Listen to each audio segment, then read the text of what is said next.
Okay, it is 6 o'clock, and I now hereby call the Board of Education February meeting, February 6, 2023, to order. And our first order of business will be to determine that we have a quorum, and we do.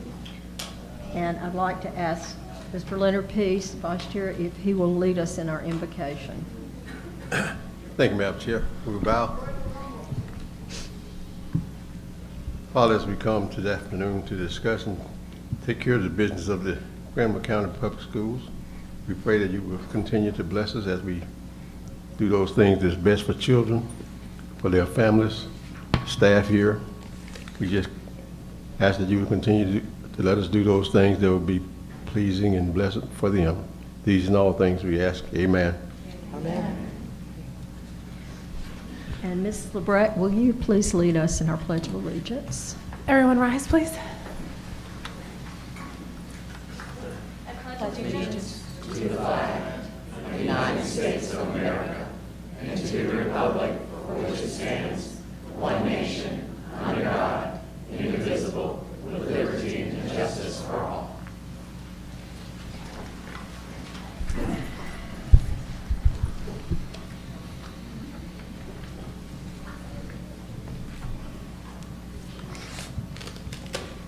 Next item would be any adjustments to our agenda.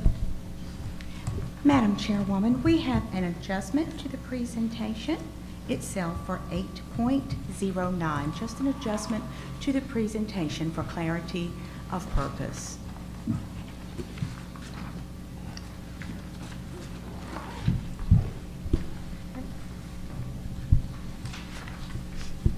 Now we come to the best part of the night, which is our special recognitions of a whole lot of folks here tonight. And we're delighted.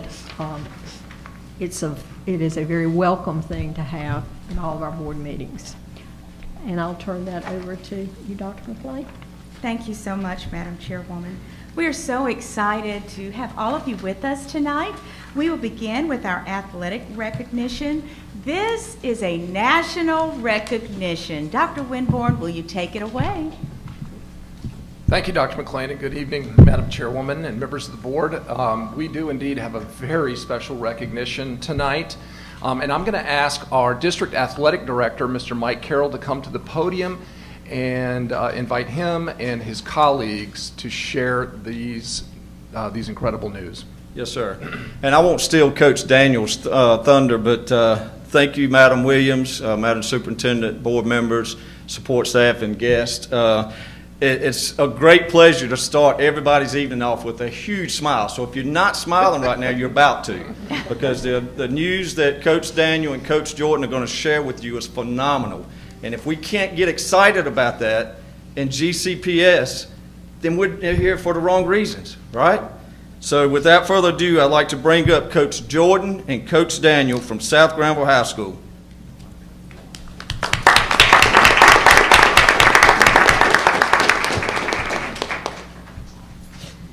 Good evening, everybody.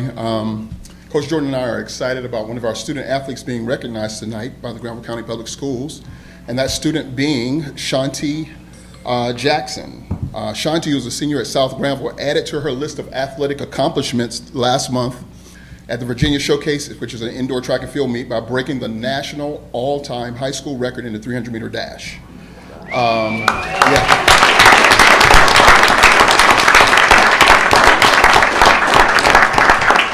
So Shanti's time of 36.63 seconds puts her in the top 5 all-time record holder roster with Olympian Sydney McLaughlin and Athing Mu. Athing Mu is number 5, Sydney is number 2, and Shanti is number 1. Oh, wow.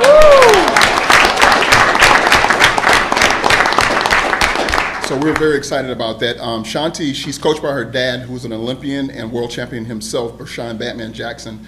And both definitely had intentions of being here. She may have gotten delayed because she's actually preparing for the Millrose Games, which is this weekend. She'll be running against Aaliyah Hobbs. So if you're in the track and field world, Aaliyah Hobbs just set the world record for 6.98 seconds in the 60 meters. Shanti will be in that race, and it will be televised. It's coming up Saturday.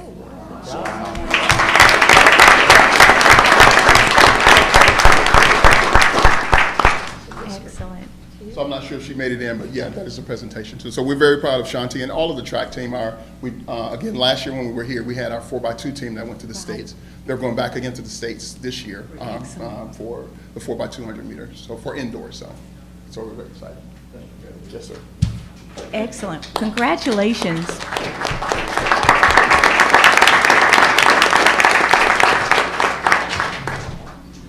That's incredible. All right, Dr. Winborn. I believe we have something absolutely magnificent as well to follow. I turn it over to you. This is tied to legislation and money. So let's talk about this. This is incredible. Thank you, Dr. McLean. I'm going to actually turn it over to Mr. Perry at the podium, but we're about to recognize the best of the best You for got our it. teachers, and I'm going to assist him in this presentation. Fantastic. So, Mr. Perry. All right, good evening, everyone, and Good welcome. evening.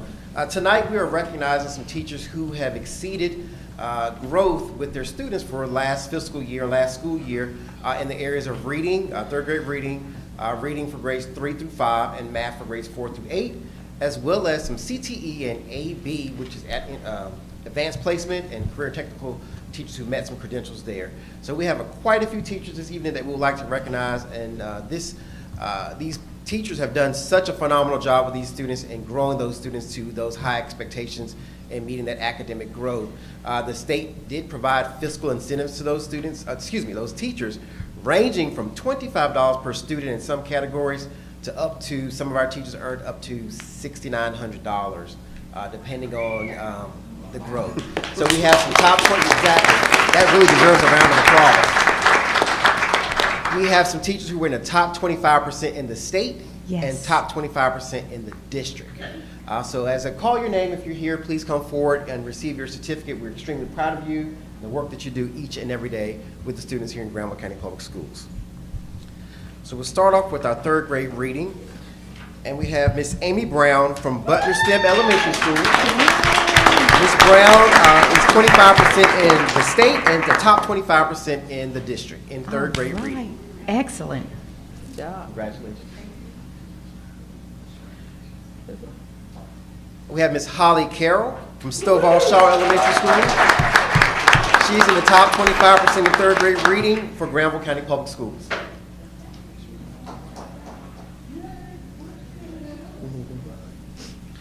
Chelsea Cross, Butner STEM Elementary School, top 25%, Granville County Public Schools.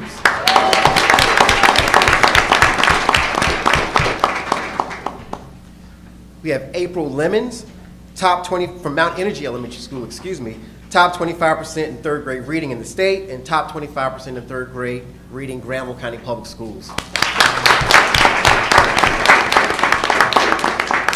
Also from Mount Energy, we have Wendy Wilkins, top 25% in the state and in the district.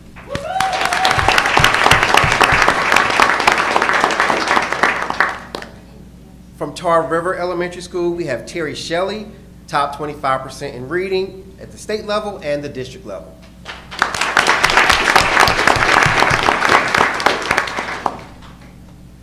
We'll move on to fourth grade reading. We have Miss Carol Hendricks Ebanks from West Oxford Elementary School, top 25% of the district.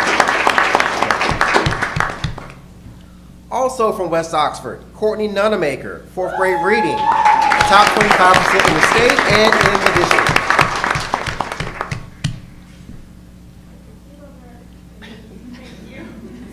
From Tar River Elementary School, we have April Parrish, top 25% in reading, grade 4 in the state and GCPS.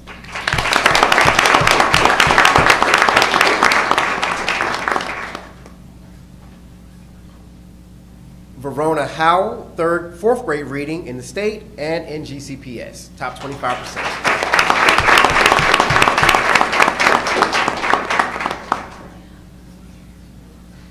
Lee Smith, Butner STEM Elementary School, top 25% in fifth grade reading in the state and in GCPS.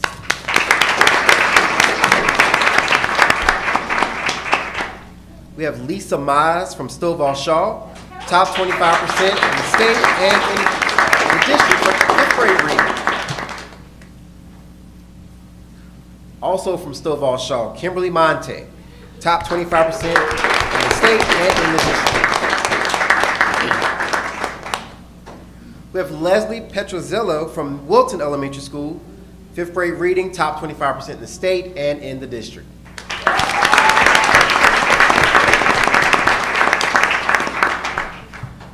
We have Kimberly Allison, who works at G.C. Hawley Middle School, top 25% in grade 8 math at the state level and in the district level.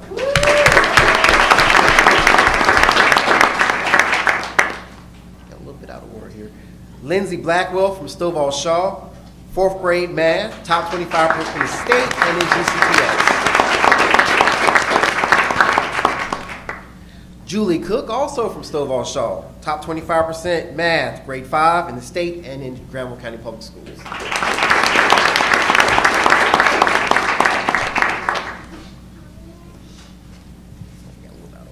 Christopher Lees from Stovall Shaw Elementary as well, top 25% in the state in 5th grade math.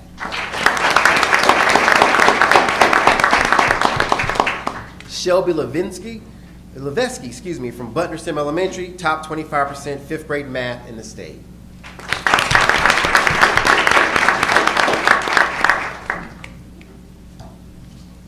Carolyn Vickers, Butner Sim Elementary School, top 25% in grade 4 math at the state level.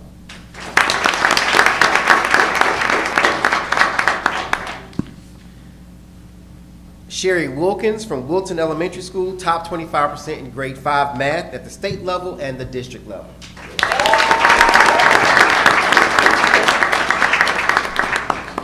And we have Lee Smith from Butner STEM Elementary again for top 25% in 5th grade math at the state level and the district level.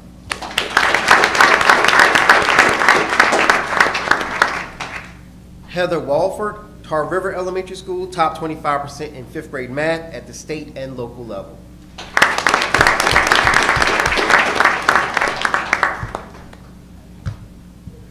All right. And to Miss Kimberly York, top 25% in grade 7 math in the state and in the LEA.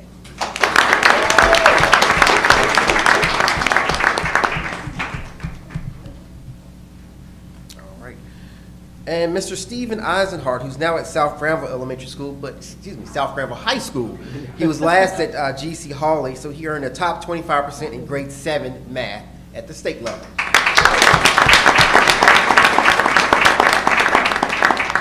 And we also have Mr. Emmanuel Galos, who's now at Granville Central High School, who was at Northern Granville Middle School last year, top 25% in grade 6 math at the state and local level.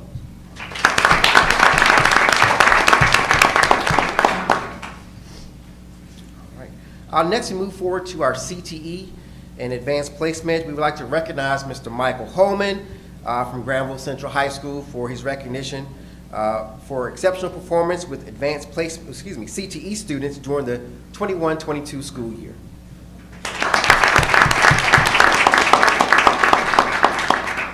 Mr. Stacy Smith at JF Webb, same honor for CTE. Samantha Stewart, South Granville High School, same honor for CTE. Mr. William Taylor at Granville Central for CTE as well. And we have Mr. Rufus Terry at JF Webb High School for CTE as well. We'll move forward to our AP. Megan Taylor at Granville Central High School for exceptional performance with advanced placement students during 21-22. She's at Granville Central High School. Also for AP, Mr. Gene Howell at South Granville High School. Ms. Enid Perez at South Granville High School, AP. And to round out the AP group, Ms. Leslie McNanty, who's now an AP at Stovall Shaw before her work at JF Webb High School last year.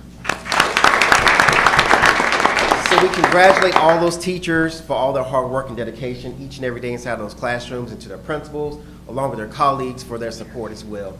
And we'll try to get some pictures as best we can back at the back. So we're going to make a big, large semicircle back here behind Dr. McLean. So all those teachers who are present, please come forward so we can get a quick photo. This is incredible. Absolutely wonderful.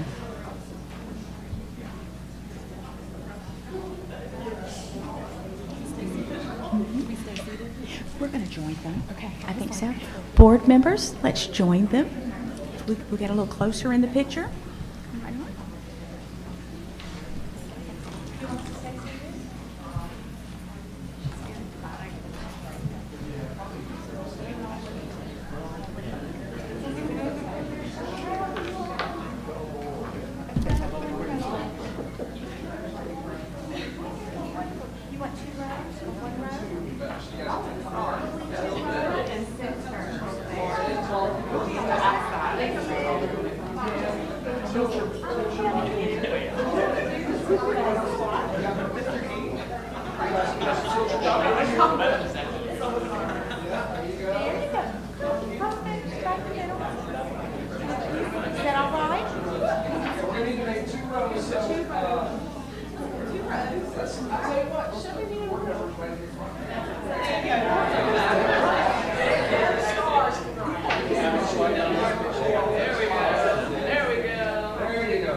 All right, everybody smile.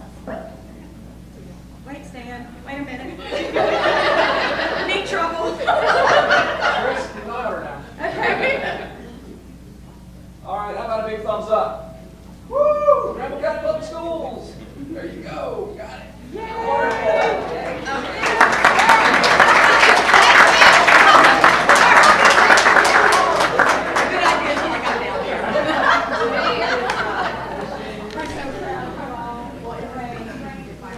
Thanks, Dave.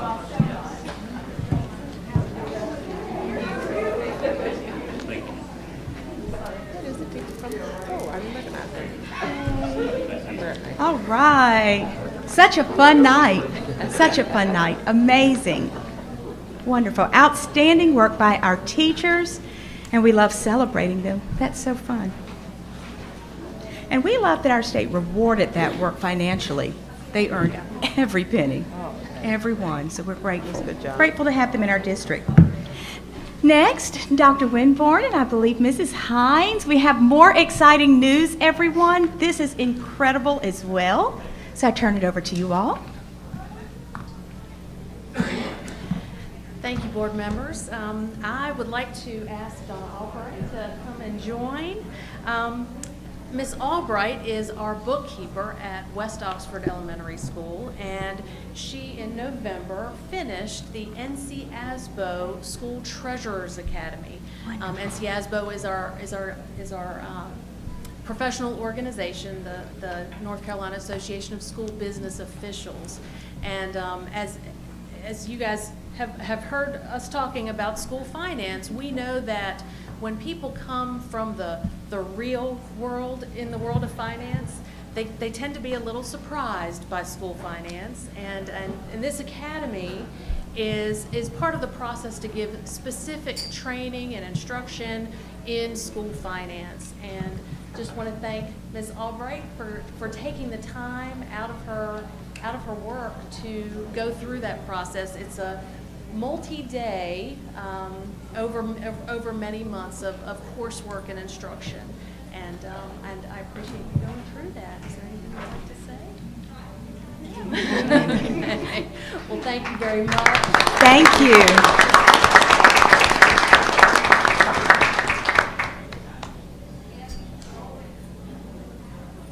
School finance in many ways is a very different type of finance.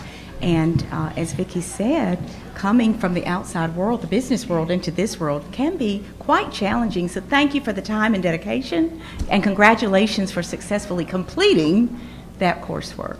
Really appreciate it. All right, even more fantastic news, some more students in the district representing our Dr. Martin Luther King Jr. Essay Contest. Dr. Winborn.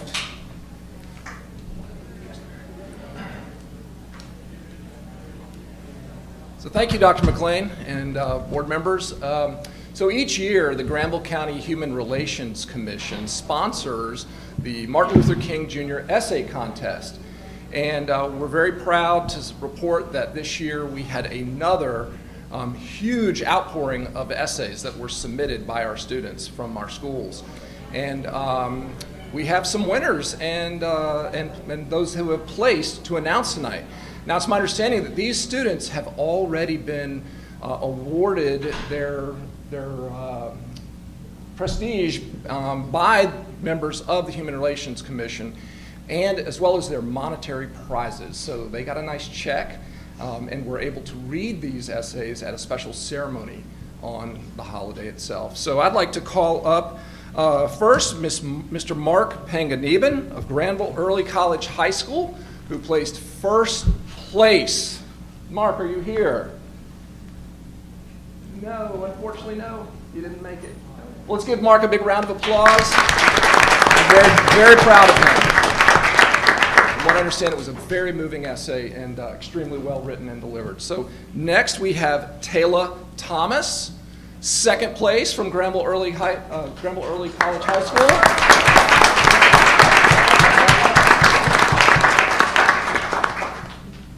And third place for high school is Jalen Winston of Granville Central High School.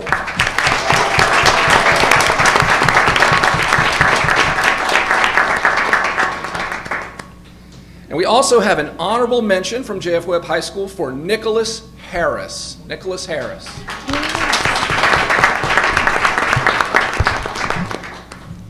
All right, moving to middle school. First place is Melody Crawford of Northern Granville Middle School.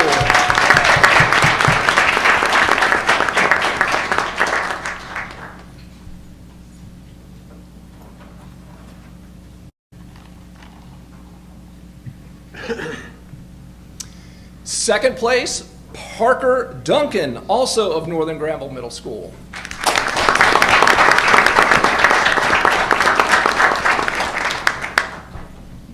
And third place, David Davis of Butnerston Middle School.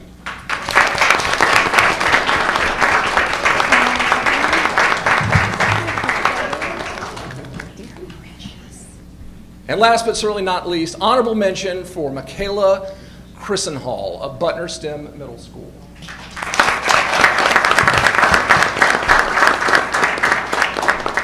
We're very proud of you, students. Job well done. Excellent. Let's give them another round of applause, another outstanding group tonight. And our final recognition for the evening will be that of Vance Granville Community College Honors Band. We are excited about this as well. Dr. Winborn. Yes, thank you, Dr. McLean. So we had the first annual Vance Granville Community College Honors Band concert that was held recently, and these students were hand-picked from their base schools to participate in this very special event. This is, like I said, the inaugural event. We hope to see many more to come. And these students were chosen for their expertise and their dedication to their craft. And they had to learn new pieces of music in a very short period of time and then perform at an event for the public. So we're very proud of them and we want to recognize them tonight. So first we have Jezrael Resendez of J.F. Webb High School playing the clarinet.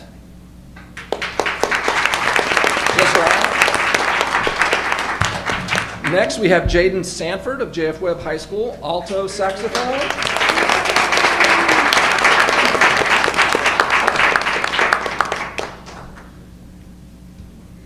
Elijah Faulkner, also of J.F. Webb High School, on the tuba.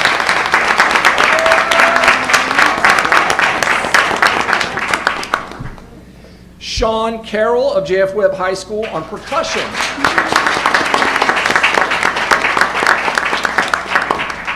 And finally, Noah King of Granville Early College High School on alto saxophone.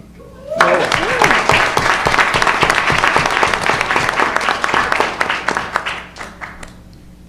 Again, very proud of these students. While I was not able to attend, I heard it was a spectacular concert, and our students definitely made us proud. So let's give them all one big round of applause. Yes, wonderful.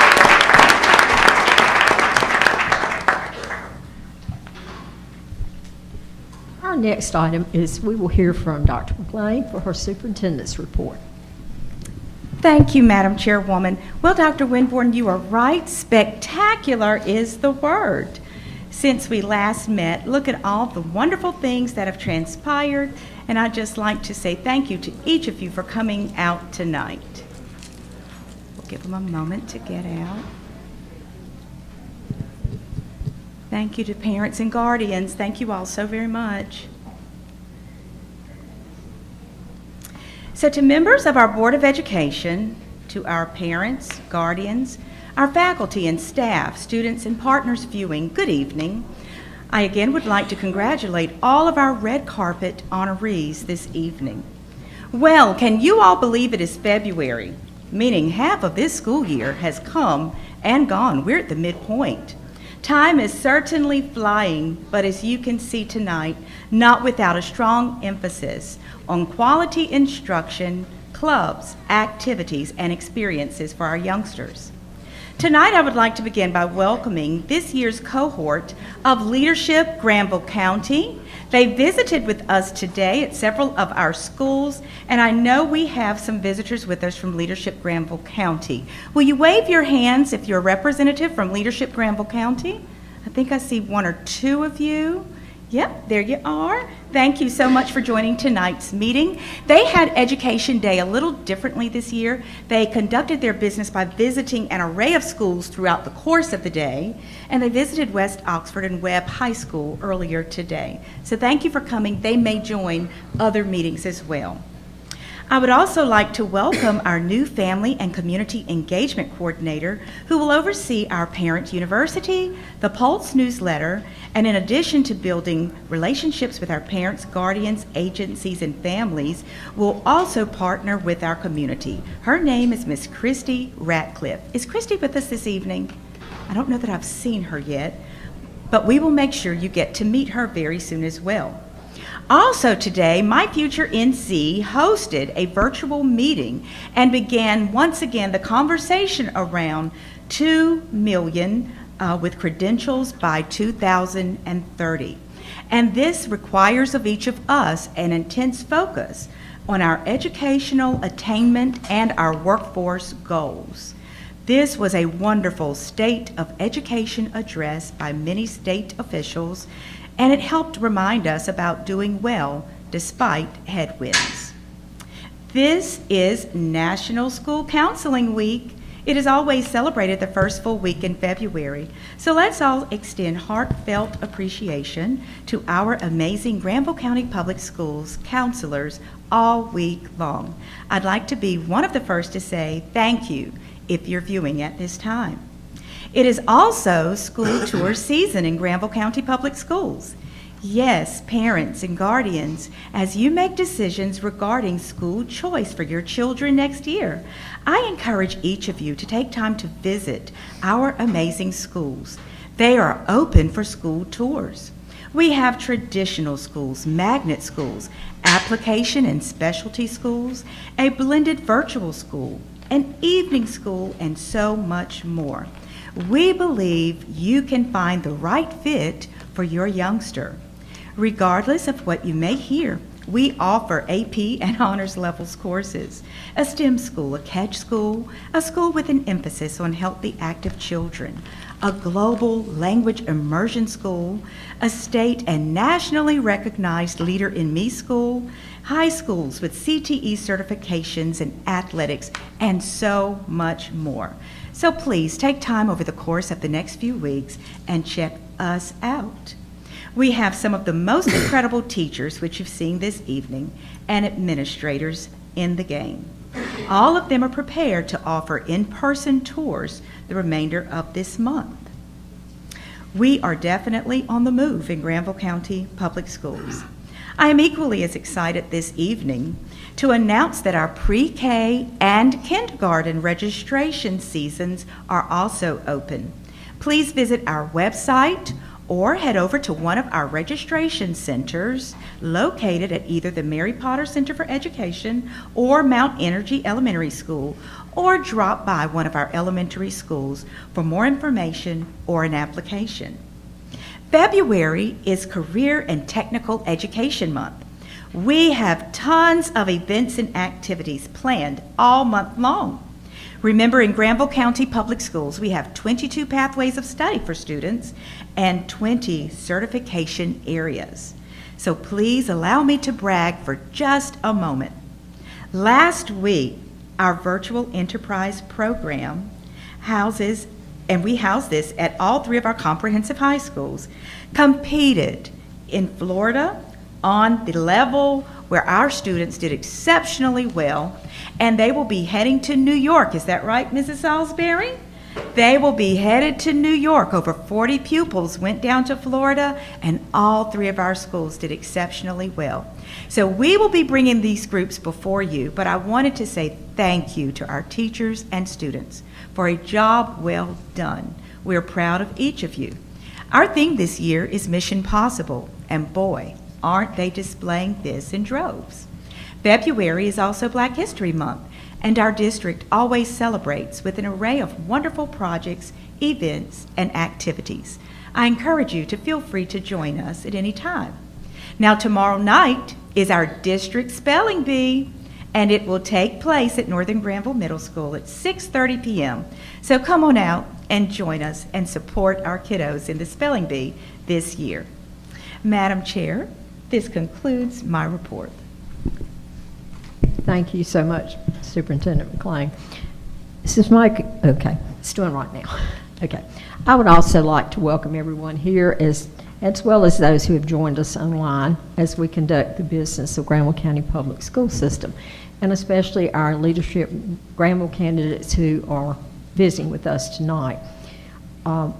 We have had a lot of recognitions tonight, and it's always a pleasure to celebrate the success of our students and teachers. This past week, several of our staff, community members, government leaders, and business people, myself and I believe Ms. Hayes, we attended the practice for the virtual enterprise presentations before South Granville and Webb were to go for their competitions. And it was really a pleasure to hear these young people present their hard work and their business plans, and it was just a really good experience for them and for us. So that was something that was very interesting this past week. And on January 31st, Dr. McLean, Ms. Hayes, and I attended the Eggs and Issues Breakfast at the McKinnon Center in Raleigh. And that event is sponsored by the Public School Forum of North Carolina. The program was centered around the most pressing needs of North Carolina's public schools. There were 3 panels that discussed these issues. The panels were comprised of superintendents, administrators, teachers, students, business leaders, and legislators. The issues that were presented included teacher recruitment, retention and diversity, mental health, school safety, and culture. It was quite informative. We heard from teachers who are on the front line teaching every day, and that was so valuable. The issues we face in Granville County are the issues statewide. Ms. Hayes, would you like to add something to that? Just about eggs and issues. Okay. No, it was great to go, and it was to hear from people across the state that are facing similar issues to ours. So, I mean, while it's not great to have those issues, it is reassuring to kind of understand that we're not the only district that is sort of facing these same things.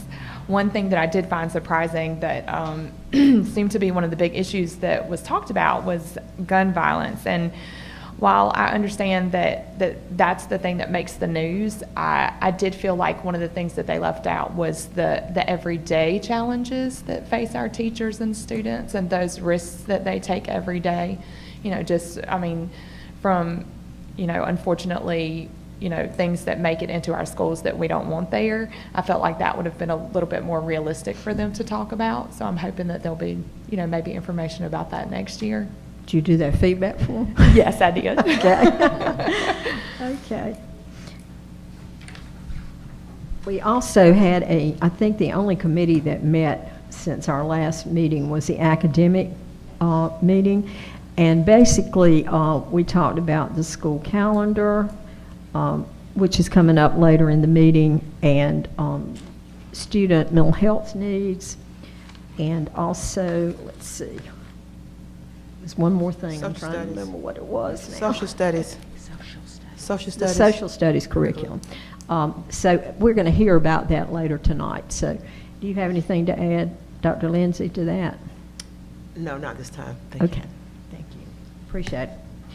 All right. On February, the Finance Committee does meet tomorrow, so that's a reminder.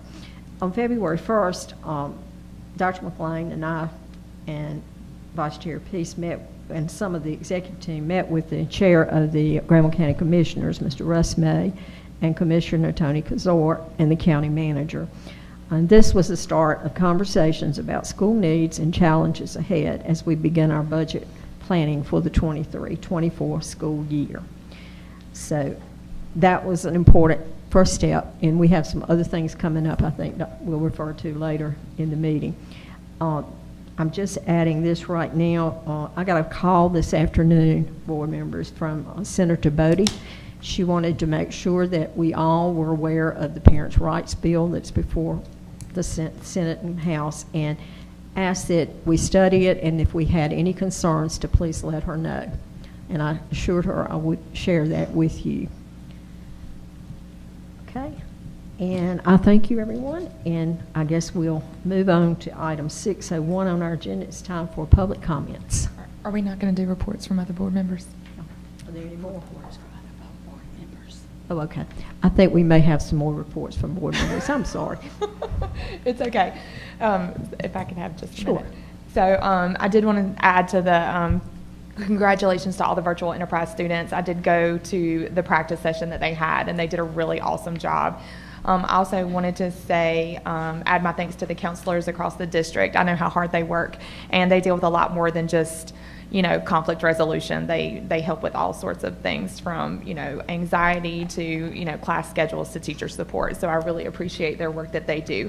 I also wanted to give a special shout out to all of our wrestlers from the high schools that are heading to regionals this week.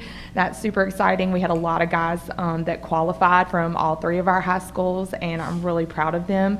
I'd also like to recognize South Granville High School for being conference tournament champions, and Coach Elvis Mann, who was actually named the conference coach of the year for our conference here. So congratulations to Coach Mann, and to leading South Granville to their second tournament championship in a row. So that's pretty awesome. I'd also like to give a quick legislative update. So there's a couple of things coming up that I was made aware of from a couple of our legislators. So the House Education Committee meeting was last week, and they actually talked about the possibility of a computer science requirement for graduation. So that's something that we, just need to keep on our radar.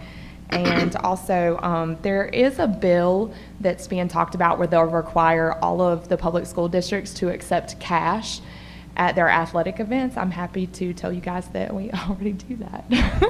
And recognize the Tar Heel Senior Card, which is something that I had talked to Coach Carroll about last fall, and he made sure that we recognize those as well. So we're on top of that. Yeah. So thank you. Thank you, Ms. Hayes. I have a quick report. I attended the Granville Ed Foundation meeting today, and obviously they talked about the spelling bee that's coming up tomorrow, which is super exciting. But they also mentioned that the Arts in Bloom Gala that went over so well last year, they'll be repeating that again this coming spring. April 6th is the deadline for any art submissions that want to be included in that gala. And the actual event will be hosted at the Granville Museum April 25th and April 27th from 10 a.m. to 8 p.m. So just want to make sure that that is on everyone's radar going forward. Madam Chair, have we ever considered here in our county to require clear book bags to promote safety at our schools? Have we ever had that discussion? If so, what was the outcome of that prior to my I being on the believe our board? safety task force looked at that among some other things. When I first arrived here, there are several different types of clear book bags, some very cheap ones, some very expensive ones. They talked about it. I don't know that it went much further than discussion. I don't know, Dr. Winborn, if you recall where it went from there? No, ma'am, I don't. I'm sorry. Okay. I don't. I believe one of the Conversation. biggest concerns was that a lot of them have carcinogens in them, and so they're not safe to carry. And also the being able to provide one for every single student. Correct. So there were several challenges. I think with the rise of still school violence, almost weekly, we need to probably revisit that discussion. Most sporting events now require a clear bag to enter a sporting event. And they can get a lot of things in there that can cause harm to students and staff. I think so. I want to revisit that. Can we just refer that as an item for our Safety Task Safety Force. Task We'll send it to Force. the Safety Task Force. Yeah. Absolutely. And I do have one last update coming from the academic committee. The other two of the topics that we talked about are going to be discussed later, but the one that was glanced over was there's going to be a survey going out to kids from the ages of grades 3 to 12 that has to do with mental health. There's a variety of questions depending on what the topic is and what the grade level is. I just want everybody who's listening to know that the parents are able to opt out of that. If for whatever reason the ability to opt out of that is lost in communication between the teacher bringing that up to the students, the school bringing that up, and that information getting back to the parents, I just want to make sure that that's brought up. That is something you can opt out of if you'd like to. If you have any questions, please reach out to one of us, one of us school board members, and we'll do what we can to answer that question for you. Thank you, Dr. Frederick. Anything else? All right, we'll do our public comments at this time. Thank you, Madam Chairwoman. Before we start, I will say that we had one individual that submitted their public comment electronically and during the window that was provided, and I have forwarded that on to you prior to the meeting for your review. Thank you. We have one individual who has signed up for tonight to speak in person, and that is Dr. George Cruz III of Creedmoor. And Dr. Cruz, when you're ready, you may come up, and I will set the timer for 5 minutes and let you know when you have about a minute left. Good evening, everybody. Good evening. My name is Dr. George Cruz III. Actually, I'm not a resident of Granville County. I'm from Durham. But I represent the East Cedar Grove Missionary Baptist Association, which has been a part of the Granville County community for over 127 years. It was in 1952, I believe, that East Cedar Grove actually sold the land for the school, G.C. Hawley. We understand that G.C. Hawley is in the process of being closed. We don't know the plans that you have, but we are asking that if you're going to do anything with the property, that property be reverted back to the association. So one of the things that the reason why is because we want to do more services in Granville County. We want to provide services not only to the churches, but to the communities, meaning the youth as well as the elderly in the community. There were a few things that we have seen that there are some needs. We've had conversations with the county, and they're excited about our plans. But when we found this out, we said we wouldn't have to go as far as we really try to go, because we got some things that we're looking at doing. A retreat center that would also serve as a summer camp for the residents of Orange, Person, Granville, Durham, whatever, we can reach out to, but definitely preferring Granville County. So tonight what we've come to ask, and I've got my colleague, Dr. Langston Logan with me, who serves as our executive board chair. I'm the moderator of the association, that you would consider reverting that property back to the East Cedar Grove Missionary Baptist Association. Any questions? Thank you. And do I need to leave my information with someone that you all can reach out? That would be helpful. Yes, right there, just Dr. Winborn.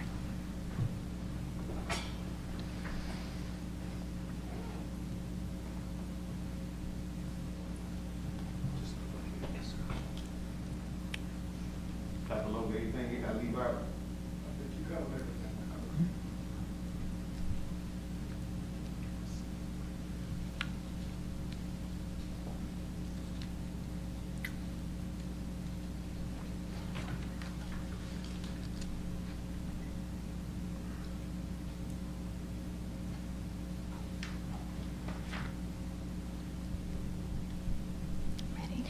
Our next two items are consent items. Has everyone had a chance to review them? Does anyone have any questions? The first one is field trip approval. The second one is the purchase of supplemental curriculum materials. And there were some attachments there. Ms. Williams, if I could just add that I added an additional field trip request as a result of the VE success. So the New York City trip was added. Okay. And that's the reason that it's a little different than what you got on Friday. Okay. Thank you. Do I hear a motion to accept the items So in the moved. consent? Ms. Hayes is So moved. made the motion. Second. Ms. LeBrecq is seconded. All in favor? Aye. Motion passes. Okay, our next section is our policy section. And this is a second read. And Attorney Judison, do you want to just go through that to see if anyone has a question about some of the revisions? So the first set, I'm sorry, the first set here are first readings, I believe. Is that correct? Right? They're all second. Because we have, They're all second. oh, I see. You have part one and part two. Okay. Yes, ma'am. So these have been before the board before. Now, there were two that we pulled out, though. Did those get pulled? I think they're still there, but perhaps you would make this a separate item. Okay. Now, first read, is that correct? You're talking about the ones you revised. I don't think I sent in revisions. Okay. I apologize, I don't remember. Let's pull those two for now. Which two? You need the policy number for the board. Do you have the policy number for that? Mm-hmm. Yes.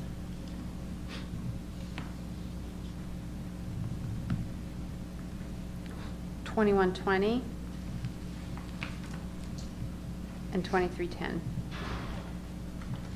2120 and $23.10 and $24.00. thank you.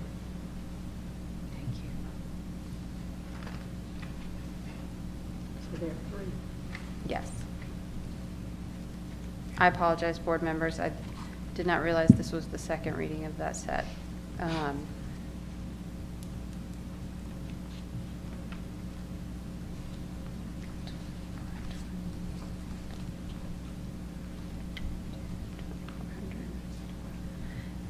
So with those, because there were changes we wanted to make, and I don't think they're reflected here.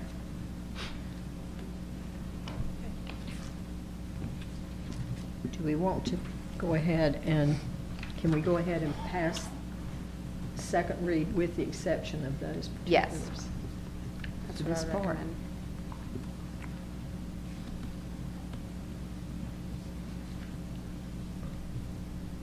Any discussion?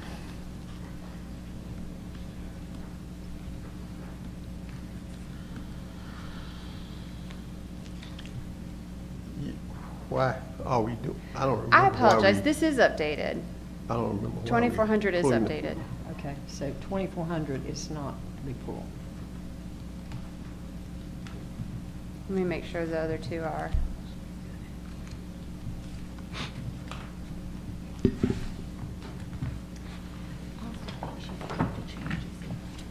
Oh, it was, they were uploaded? So those have changed? Okay, I'm sorry, board members.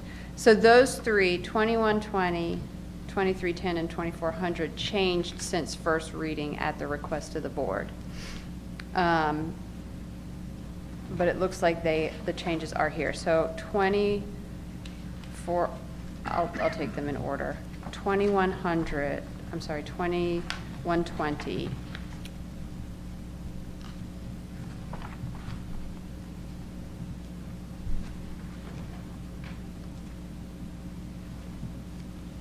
I see, is at the bottom. The change that was made up here.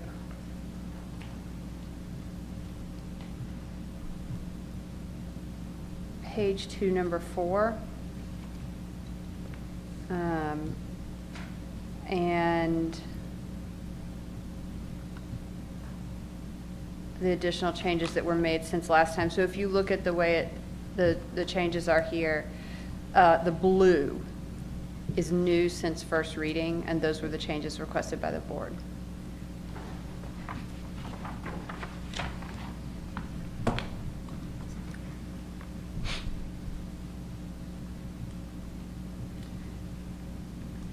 And likewise with 2310,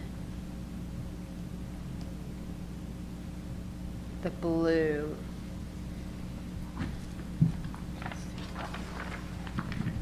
The statement that was added to 2310 is in the second paragraph of the second page. We added the full board will be informed of all requests prior to the next board meeting.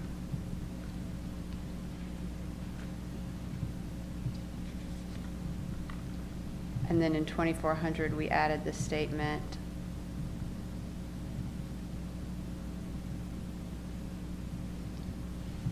in A, the first paragraph, where it says policies or guides for action by the administration, and we added in the board, comma, and the administration then sets the rules and regulations.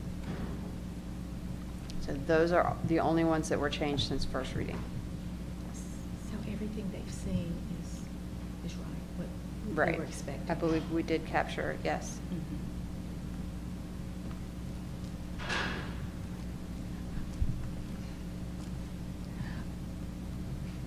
I'm looking at 2120, and I don't, on page 2, and that does not accurately reflect what we discussed. Okay. I remember specifically that Dr. Taylor made a suggestion for number 12 to kind of tie on to the end of that. Oh man, Dr. Taylor, do you remember? It was something about like when. Yeah, when the grievance policy is applicable. Right. Because I was concerned about the ability of the public to be able to communicate with the board, and I don't want to infringe on their right to redress their grievances. So, right, and so I thought that what we came to was to take out the part that you see struck here, where it says refrain from investigating or attempting to resolve complaints personally, and instead just said refrain from personally investigating matters that should be handled under other policies. Okay. So Okay. yeah, what's struck Okay. there. I is was what just we're saying. expecting the second part, but I see what you did, where you just got rid of the whole thing.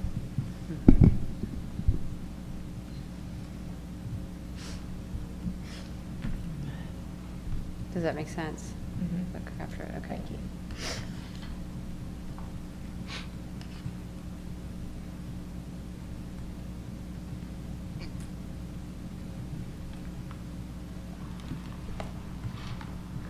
Any other discussion? This will just be a personal, just say I'm not in favor of the technology use policy. I think it's redundant, again. Which one is that? That's policy number 2127. Everything we do is already subject to the Sunshine Law. I feel like we don't really need a technology use policy. It's 2127. extra.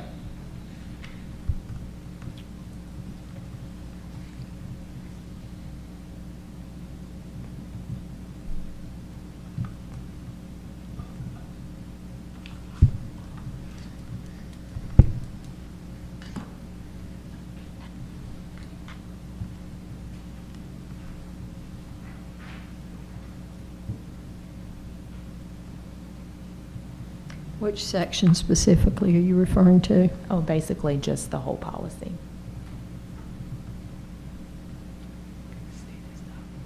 The entire 21-27. Yep, all 4 pages. It's a new policy. Like I said, I just disagree with anything that comes between the ability of the public to communicate with their elected officials. I feel like that's probably like a First Amendment thing, so I'm just going to be like a no vote on anything that could possibly violate somebody's constitutional rights.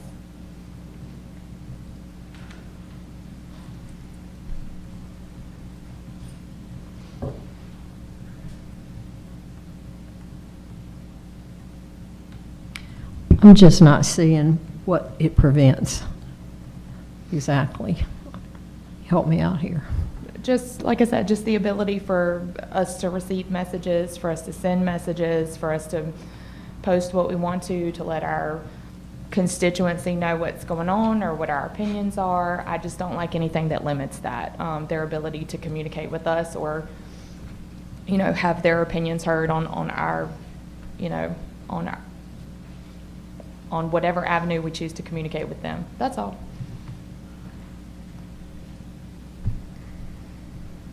And I think in our code of ethics, it already says that we are supposed to comply with whatever policies the staff have in place. And I think they have a social media policy or technology use policy, and I don't believe it's 4 pages long.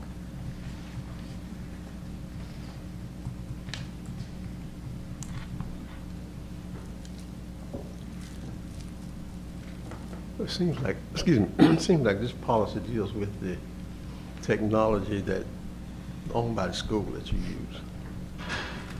Is that? Oh, no, there's stuff in there for personal use as well. But I was under the impression that you could use your own personal technology, whatever that is, to communicate with whomever, as long as you do it in an ethical way. So why do we need the policy? To ensure that we do what we're supposed to. Is that something that you've done in the past? Is that something that I've done in the past? Followed the code of ethics? Yeah. Yeah. Is it? Why would you think, are you thinking or saying that I haven't? I'm saying this board denied an entire district of people their right to vote for their representation. So if we want to talk upholding the code of ethics, then I think that people were definitely in violation of it. So I'm not sure adding something this long to it that's going to make everybody comply to something is not a good idea. Well, we are all entitled to our opinion.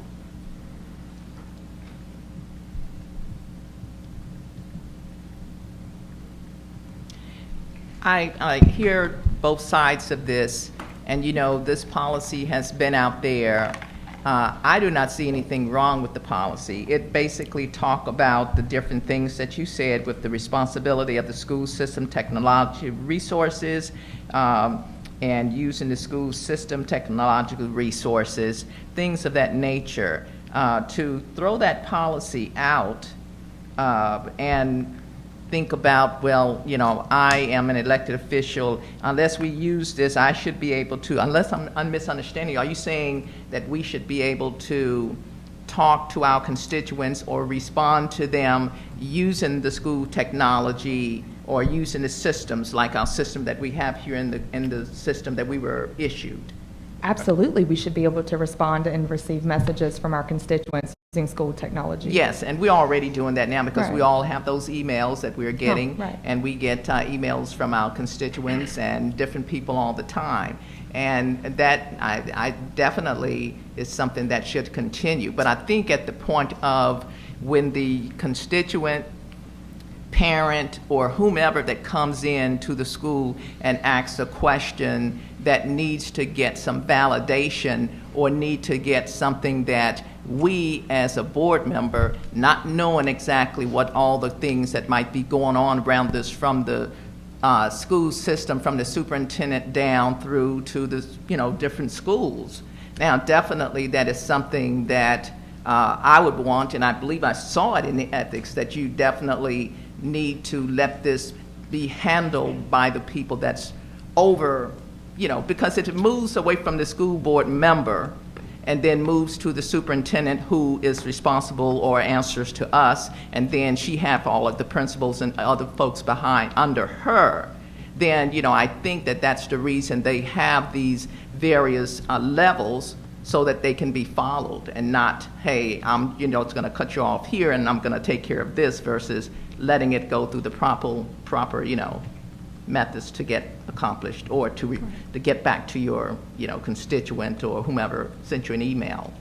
And What do you you're think? absolutely right. It is already in our code of ethics, which is why I said it was redundant. That's all. Is this statutorily required? No. So this is completely just a recommendation from the policy committee? Yes. This isn't a recommendation from like the state board or anything It that was they... drafted by attorneys for the North Carolina School Board Association. And it is a model policy that they put out that the policy committee reviewed and recommended adoption. I have a question. What about social media when there are many groups, community groups out there? Some are public, some are private. How should we as board members handle those situations if we're on a community board that's private, that other people don't know what we're saying, what's going on? I mean, I really don't think we should be doing that, but that's just my opinion. You mean like a private Facebook group? Or like a social media group? I You said mean like a private group. Right. Facebook group that's pretty much devoted to school system issues, but it's private. Is that in the policy? No, I'm just asking. I'm just curious. No, I didn't see it, so maybe... I would not. Maybe I would not join. I would join a Facebook group that's possibly public, for community information. But I'm not going to get on something that's private that other folks cannot see. I'm just not. I don't know if anybody is in here, but it's just my thoughts. As a board member, I think it's probably not a good idea. I don't know if it'd be illegal, but I just think it's not a good idea.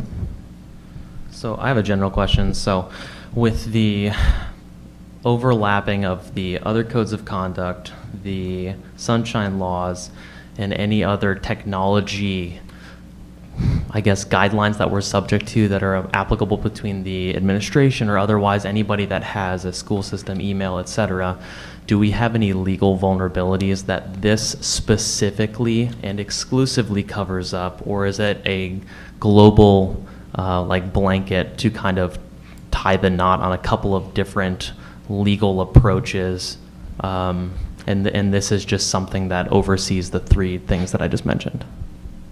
So the policy 2127 here is not designed to implement some sort of legal mandate. It collects a number of different principles and recommendations in one place. One being how board members use their school system provided technology, and then their personal technology, reminding them of the public records law that applies to that, and then a set of guidelines for personal social media use. And I'm not sure I understand what you mean by... Yeah, I guess I'm just trying to understand what the purpose of this is, because if the general code of conduct statute that we have, the guideline, has vulnerabilities in it to social media, then why are we not putting social media specific paragraphs within that already existing code of conduct? As a general statement, like the more guidelines, policies, and stuff that we put into this procedure, or this policy, database that we're creating, the harder it's going to be to amend those and the more time consuming it's going to be to go into those. So if all we're trying to do is shore up a vulnerability when it comes to exposure and conduct and ethics when it comes to social media, why don't we put that in the existing code of conduct one? Why do we need to have this in addition to that. And if this is shoring up specific ethical and behavioral things that we as board members should be conducting ourselves within, I think that's all the policy needs to be, where that should be in the general code of conduct's policy rather than just this one. I don't understand why we have a global code of conduct policy and then a specific one just to social media. Why can't it just be the general global code of conduct policy?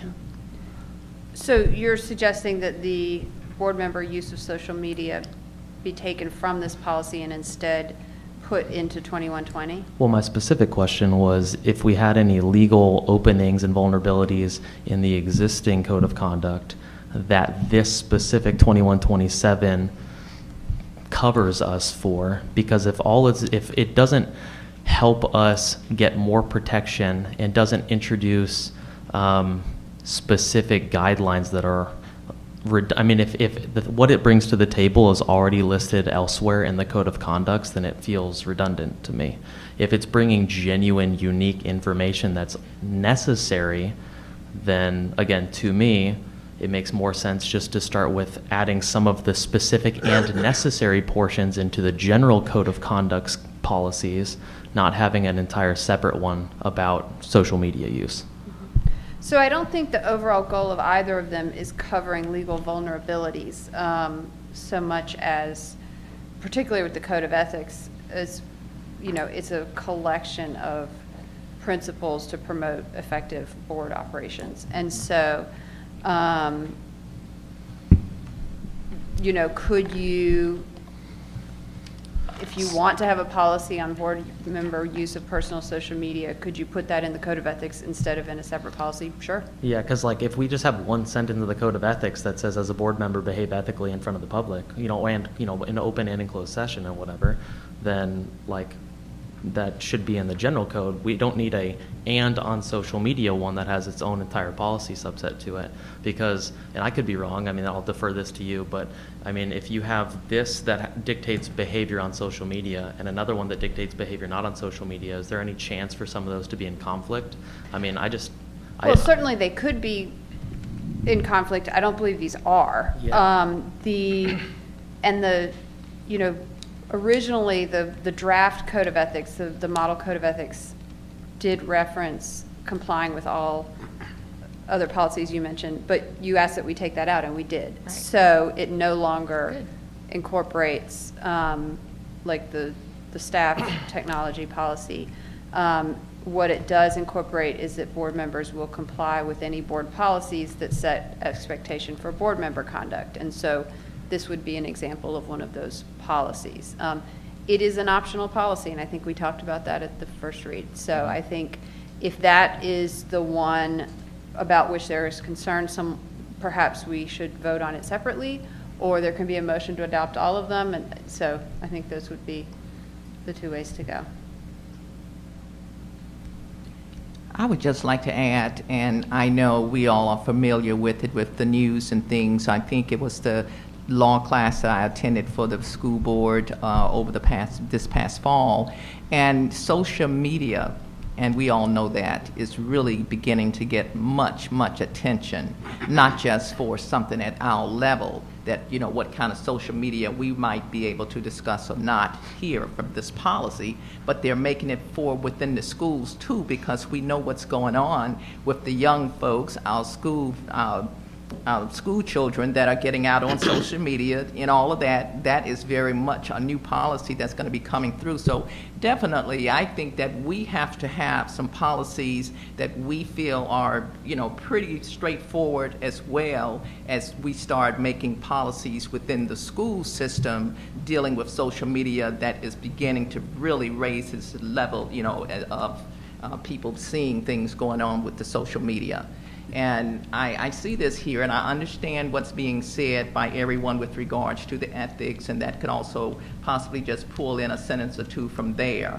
But I really think that dealing with social media, it's not going anywhere, that we really should keep this policy. It's not going to, I don't see where it's, really binding someone down with having this policy. I'm not saying just continue to add more and more policy, but this especially dealing with social media. You know, we have to set the example for our young folks as well as them coming through and the things that they're doing on social media that now the school system is saying, you can't do this, you can't do, you know, they'll have their guidelines and everything on social media. But look, let us set this guideline for us as well.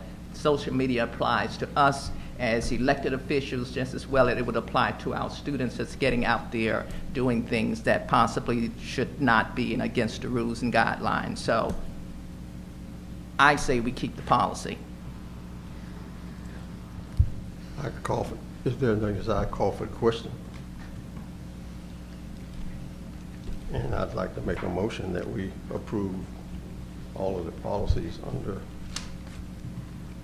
policy 1, I think it was. Yeah. So you have a part 1 and a part 2? Do you want to take them?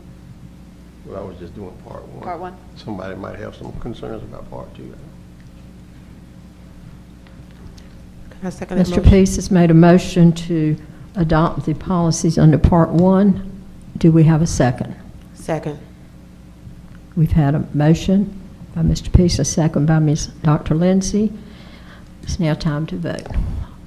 All in favor, say aye. Aye. Aye. All opposed? No. No. Policy passes. Okay, we'll move on to the second part. Attorney Dudison? I think we've covered both of them. Yes, 2400 is the one that was changed from first reading under part 2.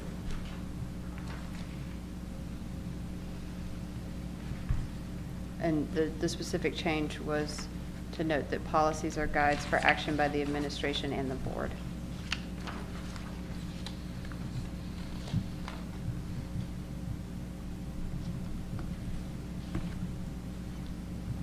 Any questions or discussion about those policies in Part 2?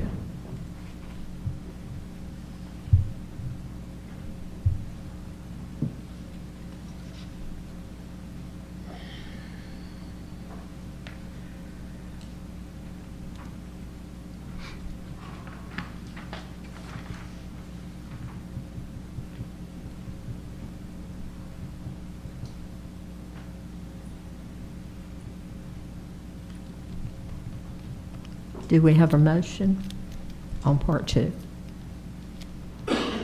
Motion to accept all revised policies in Section 8.02. Okay. Second. Okay. Mrs. Hayes has made a motion for Part 2, and it's been seconded by Ms. Anderson. Any more discussion? Okay. We'll take a vote. All in favor? Aye. Opposed? Policy passes. Next item on the agenda is recommended calendars. Turn that over to Mr. Graham.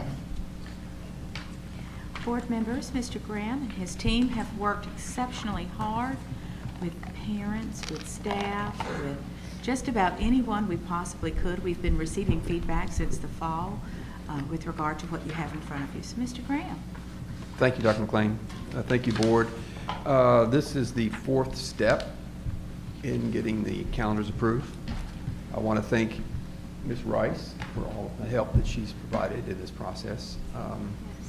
The first meeting was in October, and we had a small committee that consisted of myself, Ms. Rice because of testing, Jackie Harris because she's the principal of Early College, which has their own calendar, Ashley Clark, Principal of the Year, Sonia Scott, who's in payroll department, so it's important that we have someone from finance in that committee.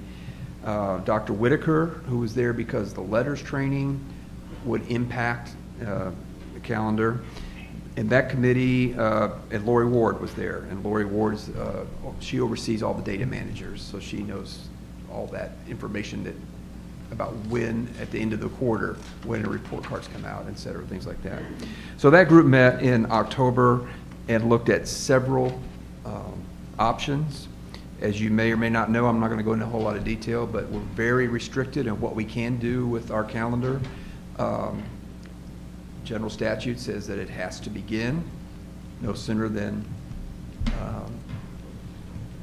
the Monday close to August 26th, I think is what it is. And it has to end, the school year must end the closest to June 6th, 8th, something like that. Anyway, it's specific, very specific constraints. So we provided some options. We had about 4 options that we provided, and then did a lot of tweaking, a lot of double counting of days, making sure we had the right number of days or hours. Our district chooses to use the number of hours rather than the number of days.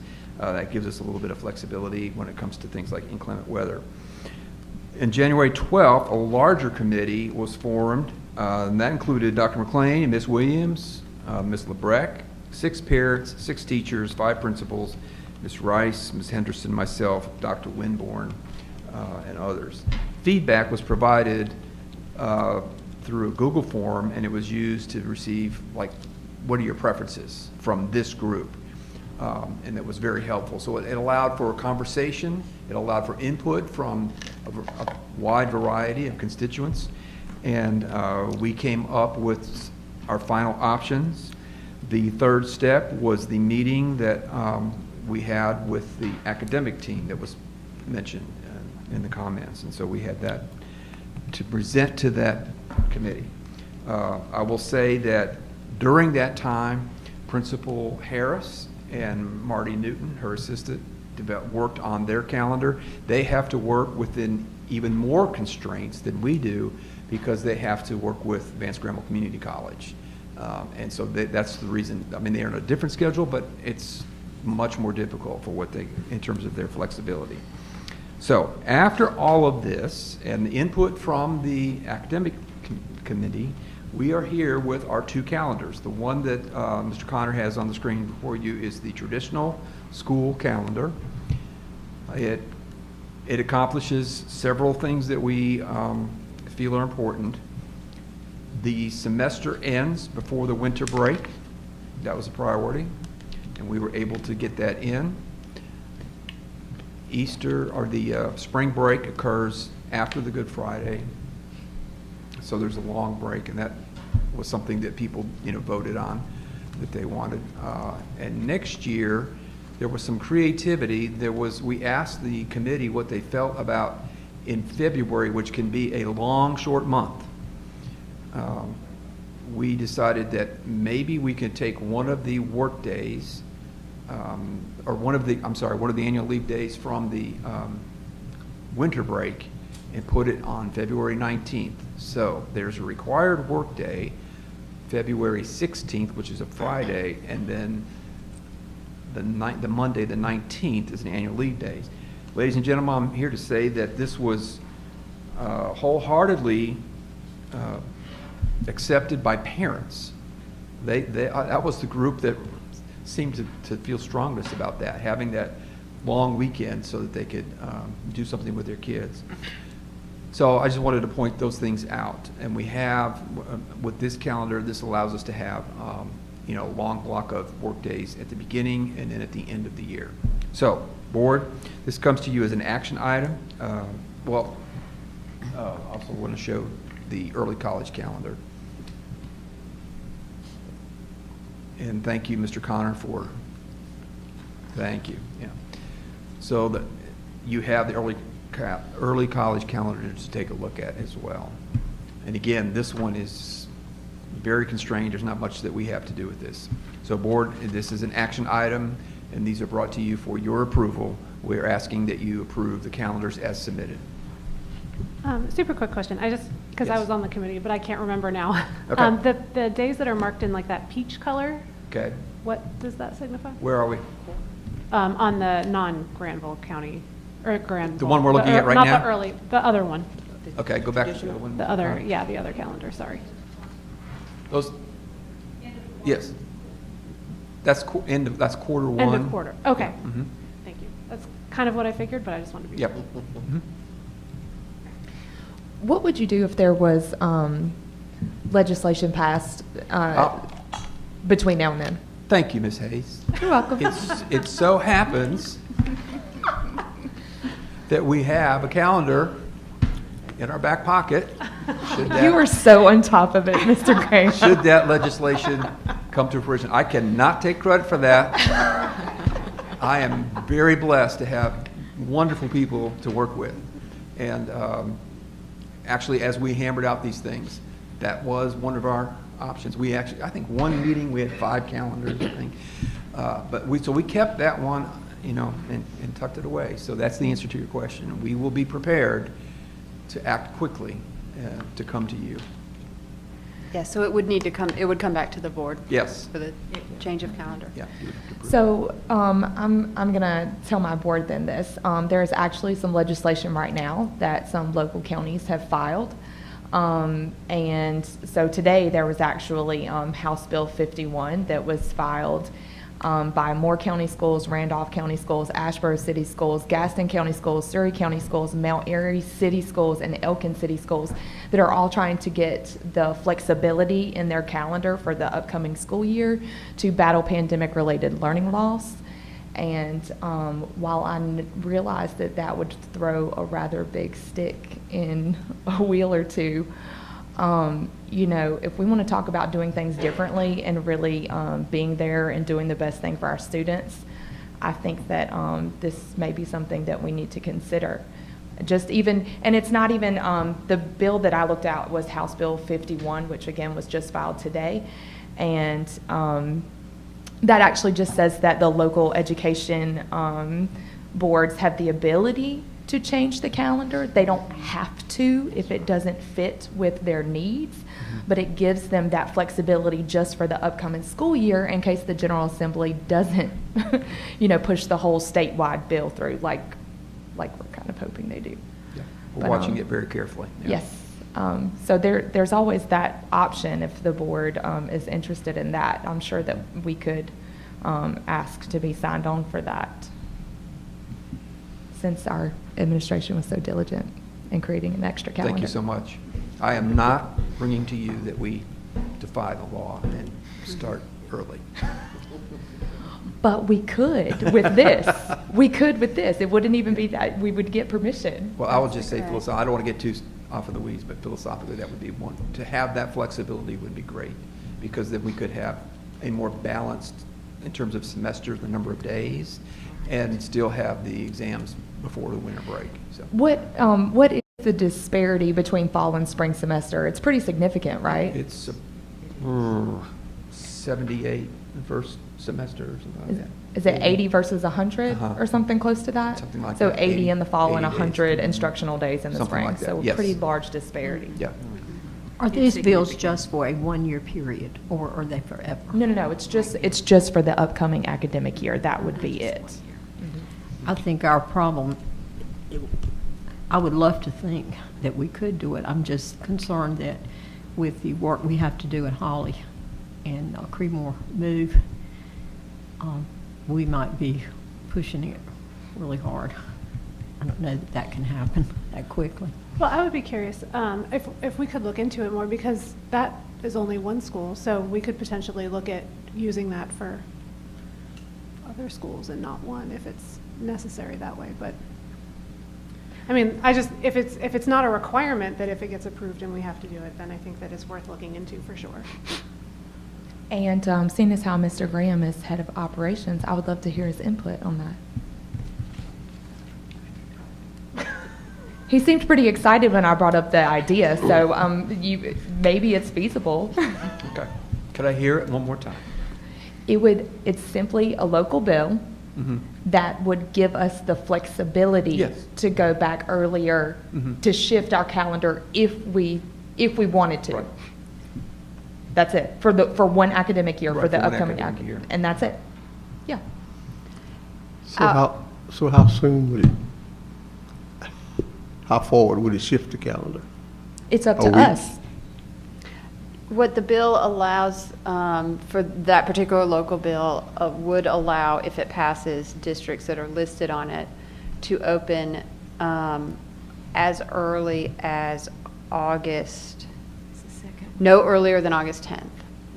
But the closing date remains the same. So it's asking for about 2 more weeks flexibility to be able to open early. And I will note that, and this is only from the legal perspective, and I imagine that there are administrative and transportation difficulties, but the statute does say that your schedule does not have to be uniform among all your schools. It does not. It does not.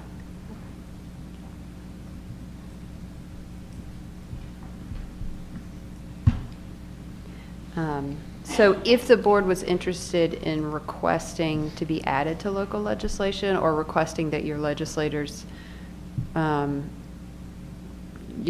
the request to your legislators that you be considered for local legislation for calendar flexibility, my recommendation would be that that someone make a motion and you vote on that, and that way the minutes from this meeting can be given to the legislators.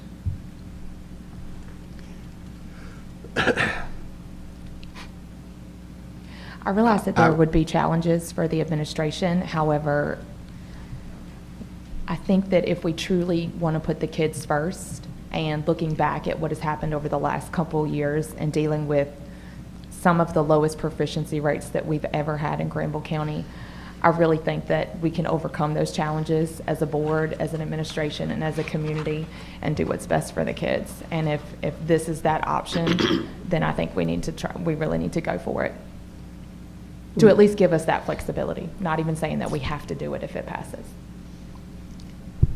My question has to do with the administration and how good they would be able to administrate it.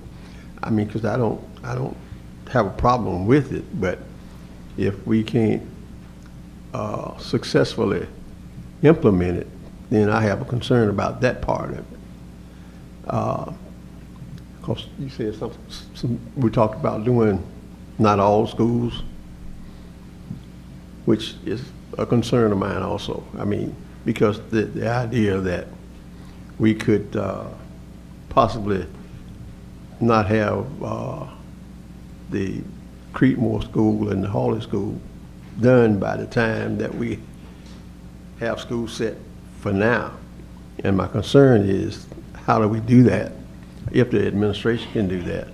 And I think if we make a decision here that they can't implement for whatever reason, then I don't see that. I don't see doing that. And I would like to have some information from them. If we move up a week or 2 weeks, how it's going to affect, and I'm sure they don't know that right now. Do you know whether you can be ready in time? We're working hard on it. That'll answer my question. I think one thing that's, for better or worse, something that can happen whenever we can look at some things is that we can get so entrenched in the what ifs about a situation that we don't actually look at potentially even entertaining an idea. So that being said, if we were to put our name on this bill, if it were to pass, then we can choose to use it or not. But we can't use the tool in our toolbox if we never applied for the tool to begin with. So I feel like it doesn't hurt us at all to at least add our name to the House bill. And if it gets passed and we decide that we go through the conversation and we decide, you know what, this actually isn't going to work out for us, then it didn't hurt us. But if we get down and they passed it and then we decide, you know what, this could work for us, then it really only helps us in the future. So I really just don't even see what the harm is in putting our name on it to begin with. Do you have any idea how long it's going to be before the bill would get to the floor and what the timeline is? For this specific one, no, but when I asked about the other bill that was filed for us, the term limit one, I was told the guesstimation was about 2 weeks to committee. And then, as soon as the committee approves it, then it goes to the floor. So not very long. I mean, hopefully we would have word by the next monthly board meeting, it seems like. And as a random thing, several of the charter schools in our area get out of school 2 weeks before the end of our academic calendar. So that could be if we're trying to mitigate the reasons why somebody might leave GCPS and go to a charter school, for example, having an earlier or more earlier summer break or a more convenient for the parents' work schedule summer break could be a factor. This gives us the flexibility to adapt to some of those things if that is a reason why some people are leaving our school system. Dr. Frederick, I do know that the charter schools have that flexibility with their calendars that we do not. So that's an issue.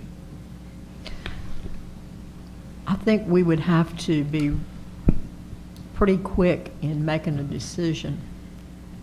That's my concern because parents start making their vacation plans pretty early, and teachers as well. So we have to, there's so many moving parts to this right now. I mean, I really don't have a problem with having the flexibility. I'm just concerned that we won't be able to get the information out to people. We adopt a calendar today, and then people start making their plans, and then we come back in a month, and they're going to unmake their plans. You know, I'm just a little concerned on how that might work.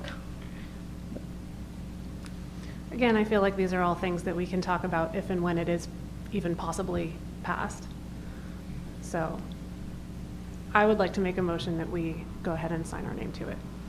So to clarify, all you can do is ask your legislators if they will, but, so, just to clarify, is your Just motion... like so that we're all on the same... Motion to request that your legislative Gotcha. delegation... I do believe that Mr. Sossaman is already, Representative Sossaman is already a sponsor, so I think it's probably, favorable. Or whatever. So I reiterate my motion. I just think we just have to be, cautious how far we go before we make that decision for our parents. So just to be clear, your motion is to put this... Just to put our name on the bill so that we have the option if and when it passes. So they don't have to do a new So bill, we're not, they just add it. Yeah, we're not committing to anything positively, negatively, or otherwise. Okay. So a motion to request that Granville County Schools be added to the list of districts in the calendar flexibility bill. Correct.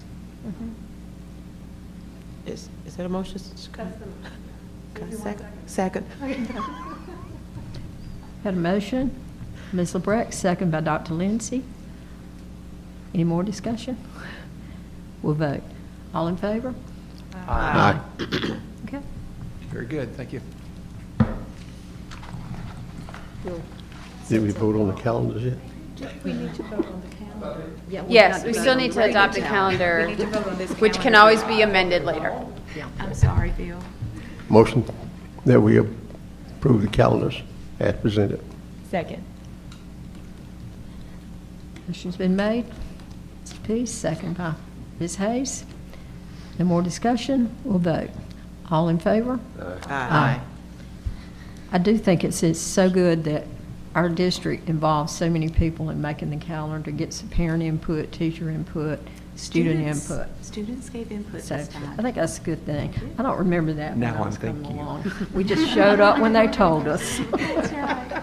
Just showed up. They had a lot to say. It was good. Thank you for your hard work, and please thank Ms. Rice. And again, Amy Rice is to be thanked for her diligence in this. All right. Academic updates. Yes. We have some neat data to share tonight. We will have even more in the coming months, but this is always interesting to see. Dr. Whitford. Well, good evening again, board members, Madam Superintendent. So my presentation tonight is brief, but I'm happy to take any questions you might have. I heard several board members reference earlier the issues with learning loss that we've faced following the pandemic, and I believe that was something that was shared clearly at the Eggs and Issues, and we've just, we're all very much aware of that. But I wanted to share with you some data that we have been looking at from our M-Class assessments. And M-Class is a reading assessment that's done in our elementary grades, K through 4, and it measures essentially their literacy. And we do this assessment several times a year. So we always start at the beginning of the year. BOY is the acronym that we love to use. So we get kind of a baseline measure for how our students are doing.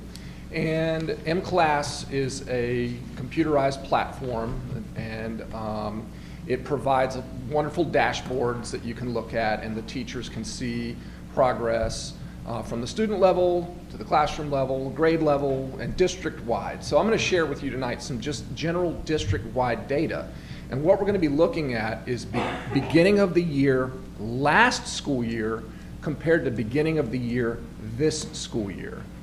And the purpose of this is just to see, are things getting a little bit better generally with our students? Keep in mind, though, we're not comparing the same students to each other. What we're looking at is the first graders, for example, last year compared to the first graders this year.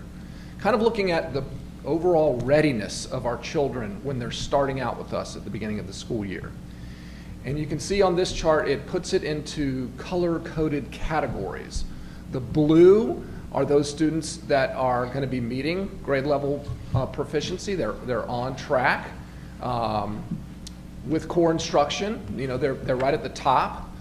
And again, core instruction is the term that we use, that we're following the standard course of study using our locally adopted curriculum. It's what we teach all students every day, okay? The green is that next level down, and again, those are the students that should be meeting grade level proficiency. And then yellow is getting a little bit into that danger zone where we need to do some supplemental support in addition to the core instruction. Okay, so this is an extra layer that we're providing. And you remember us talking about MTSS in our previous presentations? So that's what this is. Then finally, there are those students in the red, you know, that are really struggling, further behind grade level, and they need intensive support in specific skills. So, you know, you've got those charts that have all that information there. So, Mr. Connor, if you could turn to the next slide, and what you're going to see is a table that shows the percentages, and you can see that it's the columns have each of the categories, and if you look across the row, you can see for kindergarten, beginning of the year compared to last year to this year, the number of total students, the percentage that were in red, yellow, green, and blue. And what you want to see is year to year, the red and yellow going down, right? That percentage getting less. And you want to see the blue and the green going up, right? So if you'll go to the next slide, Mr. Connor, you can see it visually here in color. So looking at the top band, you can see 2021-22, last school year, is above 22-23, right? And that's the composite score for kindergarten. And you can see a noticeable drop in the number or the percentage, the share of red compared to yellow, and an increase in the blue and the green compared to the previous year. And that trend follows throughout all of the grade levels. Okay, so that's good news. The bad news is there's a lot of red there. A lot of red. That means the majority of our students, the vast majority, are in red and yellow. They are needing intensive and supplemental support.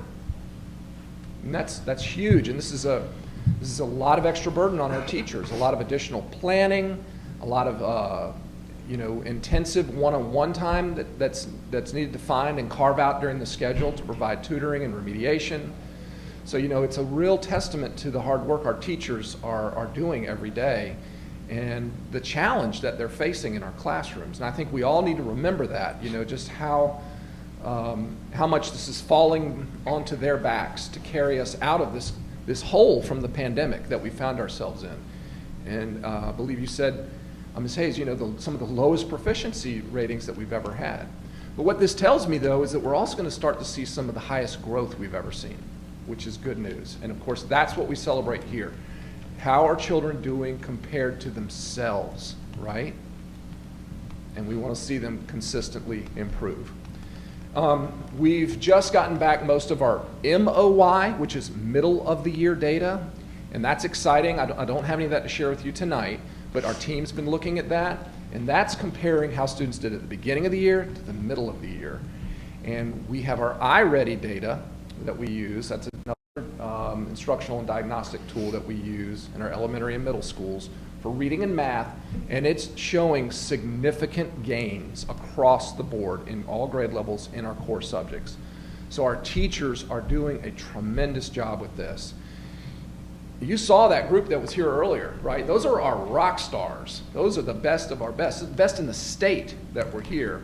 And them and their colleagues are making a tremendous difference. So I want to take this opportunity to thank them. This right here is like February is the toughest month for teachers. Even though it's the shortest, it seems for many of them to be the longest. You know, it's sort of the doldrums of the school year. And so all the support and love we can give them and appreciation, please, let's do that. And let's give them the opportunity to focus on what's most important, and that's teaching these children. So any questions about this data? Again, I just wanted to give you a kind of a real high-level snapshot at what's going on. Yes, ma'am? I'm looking at the kindergarten. Yes. When is that testing done? The very first week or two of school? Yes, ma'am. Okay, so Well, we're for seeing kindergarten, you have to, I'm sorry to interrupt. Kindergarten, you have to remember they have that staggered entry. Right. So kindergarten is a little bit later than the other grades. But it's in the fall. Yes, Okay. yes, right at the beginning of the school year. So what this is telling me is that we have a lot of children coming to us that are not kindergarten ready. Their Yes, ma'am. readiness skills. Yes, It tells me that. yes, because these students are new to us for the vast majority. Some may have been in our pre-K program, but the total counts, you can see there are 490 students. Last year, 480 this year. And I believe, off the top of your head, how many do we have in pre-K? 130. Do we know how many of our kindergarten children are in any type of pre-K program, either private, public, or whatever? A good idea. Well, I'm kind of putting Ms. Hines on the spot, but she told me we serve 130 in our district. Okay. I do not know. So we don't know, some of that 490 could be that, then some others could be in private daycare type situations. But we still have a significant number that are behind when Yes, they come ma'am. to us. Okay. Dr. Winborn, are we planning any type of summer reading program thus far? I know it's kind of months out, but Yes, ma'am. Yes, we absolutely are. We have a summer reading program for elementary students. We also will be providing some summer camps as well.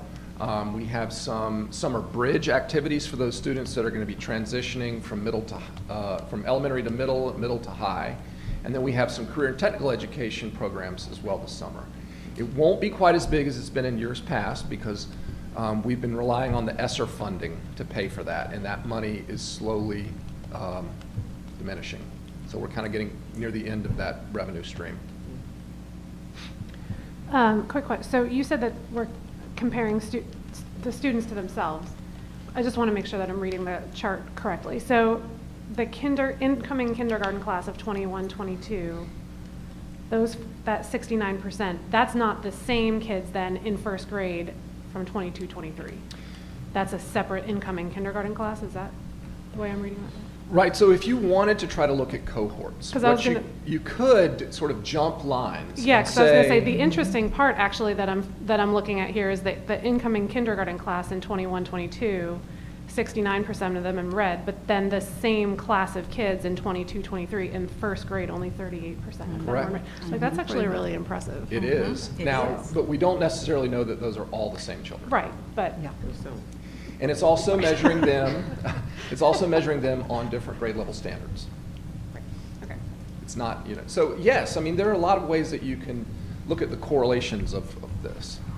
So I'm seeing good news here. Yeah. The bad news is that there's still so much red and yellow.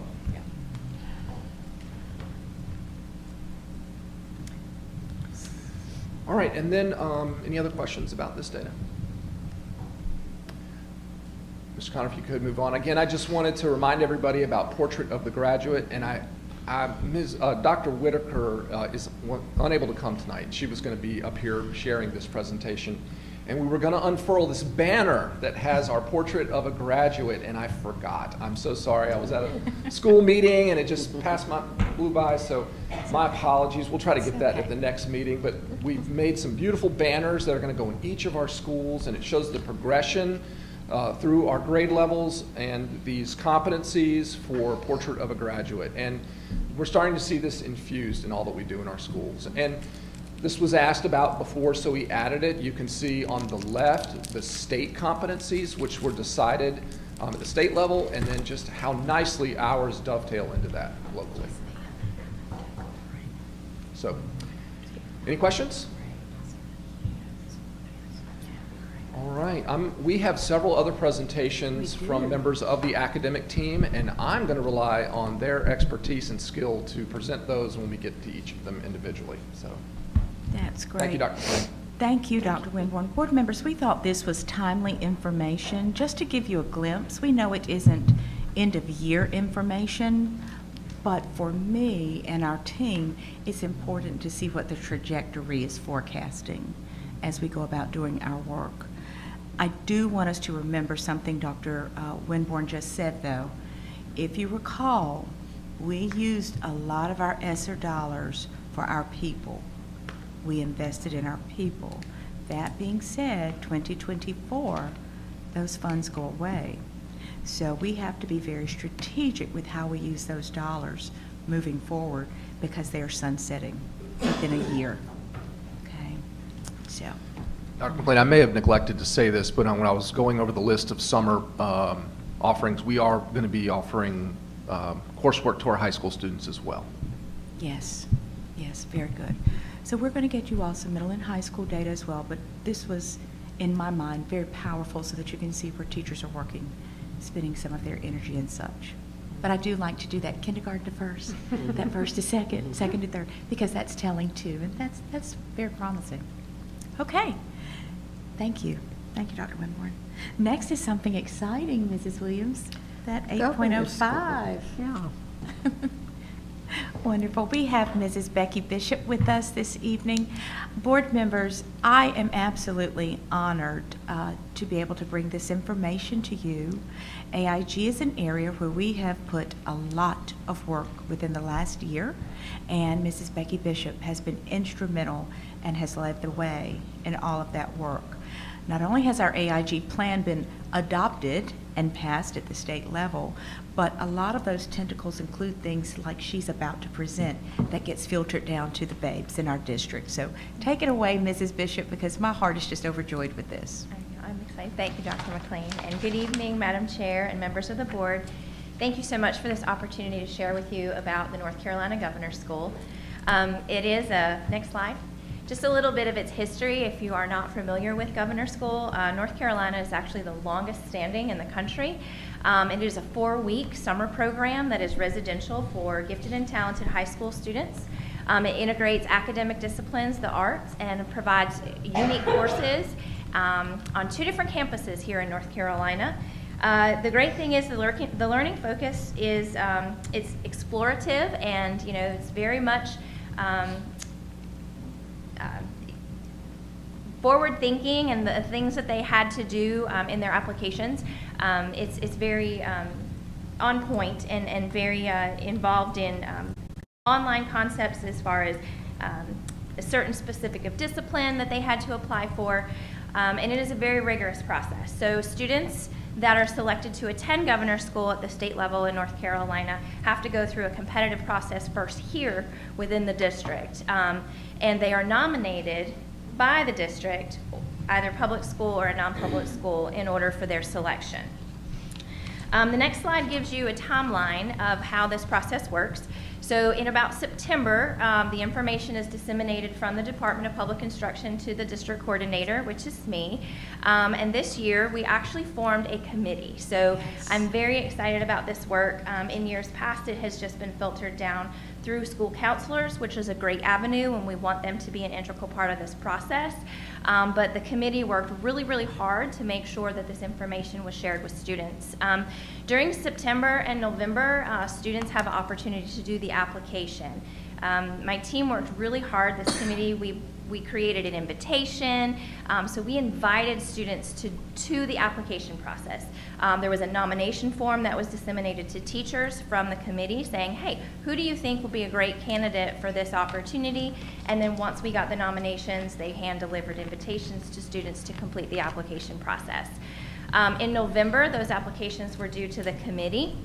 And we went through and we reviewed all of those applications that were submitted and scored them. The district coordinator is required. I shared all of our approved nominees with Dr. McLean and submitted all of that to the Department of Public Instruction by the deadline. And then in March, where we are awaiting our results. So we should be hearing back from the Department of Public Instruction in the next month or so about the student nominees that we have sent to see if they will be selected to attend the residential program this summer from June 18th to July 15th. And then April is an important date for those students that are selected. That's when they have to determine, yes, I'm going to attend Governor's School or not, since I have been invited. So I just want to share briefly a little bit about what it looks like for students. They undergo this intensive application process. As you can see on the screen, they have a multitude of discipline areas where they can apply. They are only allowed to apply for one area, though, and they have to choose whether it's an academic space or whether it's an art discipline.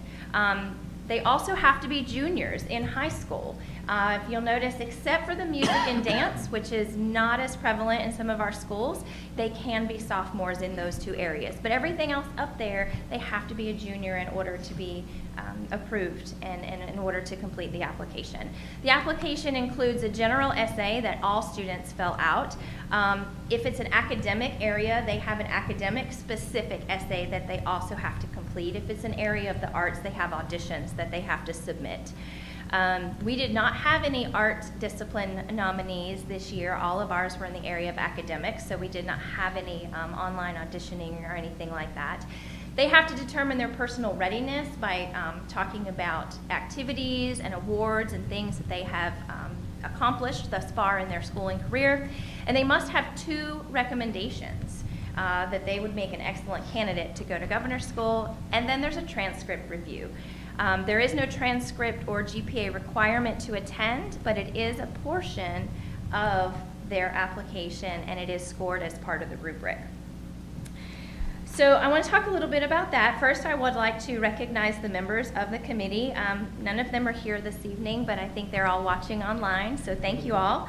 I would like to thank Megan Taylor, Carol Griffin, Leah Powell, Lisa Tusa, Jennifer Chrisman Koletsky, and Dr. Gregory McKnight. He joined us at the end and was part of our scoring team, but these ladies that I mentioned earlier were very instrumental in assisting students in getting those applications completed and making sure that they had all of the pieces in place so that the scoring team could actually review the completed applications. So members of the committee, I read all of them, we divvied them up, we made sure that nobody was connected to anybody in any way, and they were all scored using the state rubric. So the Department of Public Instruction gives out to coordinators the rubric for their expectations, and we are allowed to create our own local procedures for that, but we want it to be rigorous here so that it will be rigorous there. And so we went through and we scored all of our applications, and then after that, based on the rubrics and how all of our candidates had placed, we created a hierarchy and we shared that with Dr. McLean. And then it was sent to her for approval, and then she also had the opportunity to make a selection for the superintendent's choice. So the superintendent's choice is a pathway that provides equity and access to all public schools. It's only an opportunity for public schools. And really the superintendent's choice is a student that when meeting the criteria, is automatically accepted into the governor's school when the recommendation is made from the district. This year, based on our ADM, we were allotted 20 nominees. It's a great number, and that's nominees in the limited categories. There are categories such as violin and some other instrumental pieces, oboe, that is unlimited. So if we have students in those areas, that we can send as many because it's not as there's not as much competition there. We only had 6 students submit completed applications this year that were scored and ranked. I wanted 10, but considering in the previous years we had 0, I felt like 6 is a great place to start. And when we looked at those, we ranked them accordingly, and we actually decided to recommend 5 of the 6. We are all about excellence here in Granville County Public Schools, and we wanted to make sure that what we were sending to the Department of Public Instruction reflected that here. So I would like to say congratulations to the North Carolina Public School Governor's School nominees.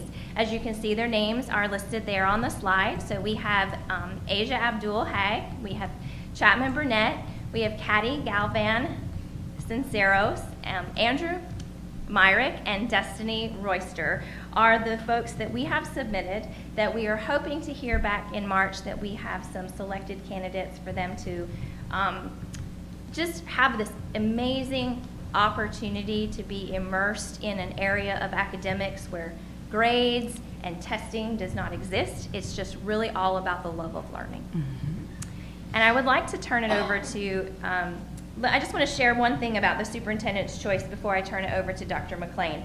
The superintendent for each district is allowed to submit one superintendent choice, and the superintendent's choice must be from the selected qualified applicants. So it's not like we're just selecting, she's selected someone, she is selecting someone from the folks, our kiddos there that have been nominated, that have put in the work and have done the completed application. And so it also, the other requirement is it has to be in an area of academics. So the superintendent's choice must be in an academic area. So Dr. McLean, thank you, and I'm going to turn it over to you at this time. Thank you, Mrs. Bishop. She knows I'm just bubbling over. These kinds of things make me so excited. I just get downright giddy. I can hardly stand it. I can't believe I've held it all day. I held it together all day. But Governor's School is a big deal. It is a big deal, and I'm so proud of the work all of our high schools put in with our high school students to get these applications, because these students' applications were of high quality. The rubrics were closely followed and vetted, and I'd be honored for all of these students to represent us at Governor's School this summer. So let's keep our fingers and our toes crossed that all of our students get in Governor's School. But from the crowd, this year's superintendent's nominee, who will go to Governor's School, this one will automatically go, is Chapman Burnett. Chapman, come on up.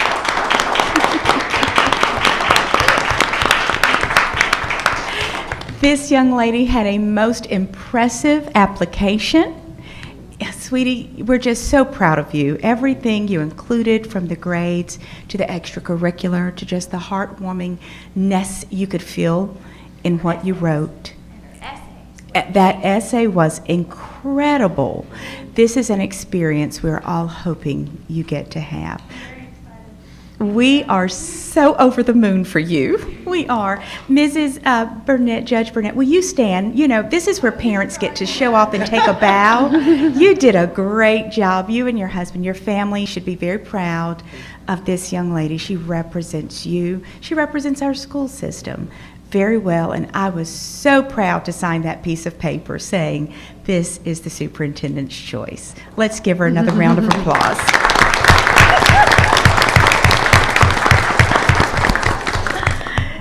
To the committee, thank you so much. Mrs. Bishop, thank you very much. You know, I can't wait to hear the news.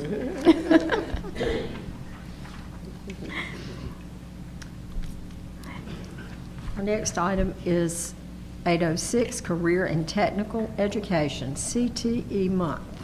Wonderful. We have Mrs. Angie Salisbury. I tell you, I can't believe she made it back from Florida to come see us. She was down there with Virtual Enterprise students and teachers, and we're just so happy she's with us tonight. Mrs. Good Salisbury. evening. Madam Chair, Dr. McLean, board members, thank you for allowing me a few minutes this evening to tell you about our amazing career and technical education program in Granville County Public Schools. We have a great team for CTE in Granville County. Let me introduce you to them. Tamara Rodabaugh is our Career Development Coordinator. Andrea Cooper is our Curriculum and Instructional Management Coordinator. Peter Ashford is our Special Populations Coordinator. And Tondra Loftus, she keeps us all straight. She's our Administrative Assistant. If we can, just give them all a round of applause.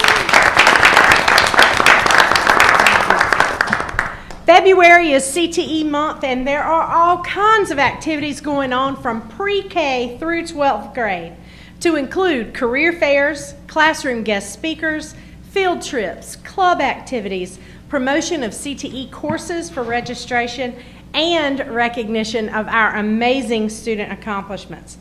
Finally, on February 28th, we will host a reception in honor of our CTE educators and staff, and you all should have gotten an invitation. We invite you to attend. You did not? If you haven't yet, you will.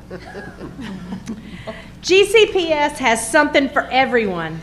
We have hands-on activities where students collaborate and communicate while working with plants and animals and automobiles. We encourage teamwork in students who develop business plans and market their own products and businesses. And our students have real-life experiences, from students taking blood pressure to using critical thinking skills while building sidewalks and architectural models to solving problems using the engineering design process. Through a grant with the RDA group, we now offer Project Lead the Way from elementary school through high school. New this year is our investment in a career development and planning software called Major Clarity. This is for all of our students in grades 6 through 12. Students begin by completing assessments of their personality type and their learning styles. These lead to matching students with personalized career paths to explore. My top 3 personalized career paths were educational support and counseling, education administration, and human resources. So I would say this program is pretty accurate. From there, students can test drive careers by watching interviews with professionals in the field and completing activities related to the career.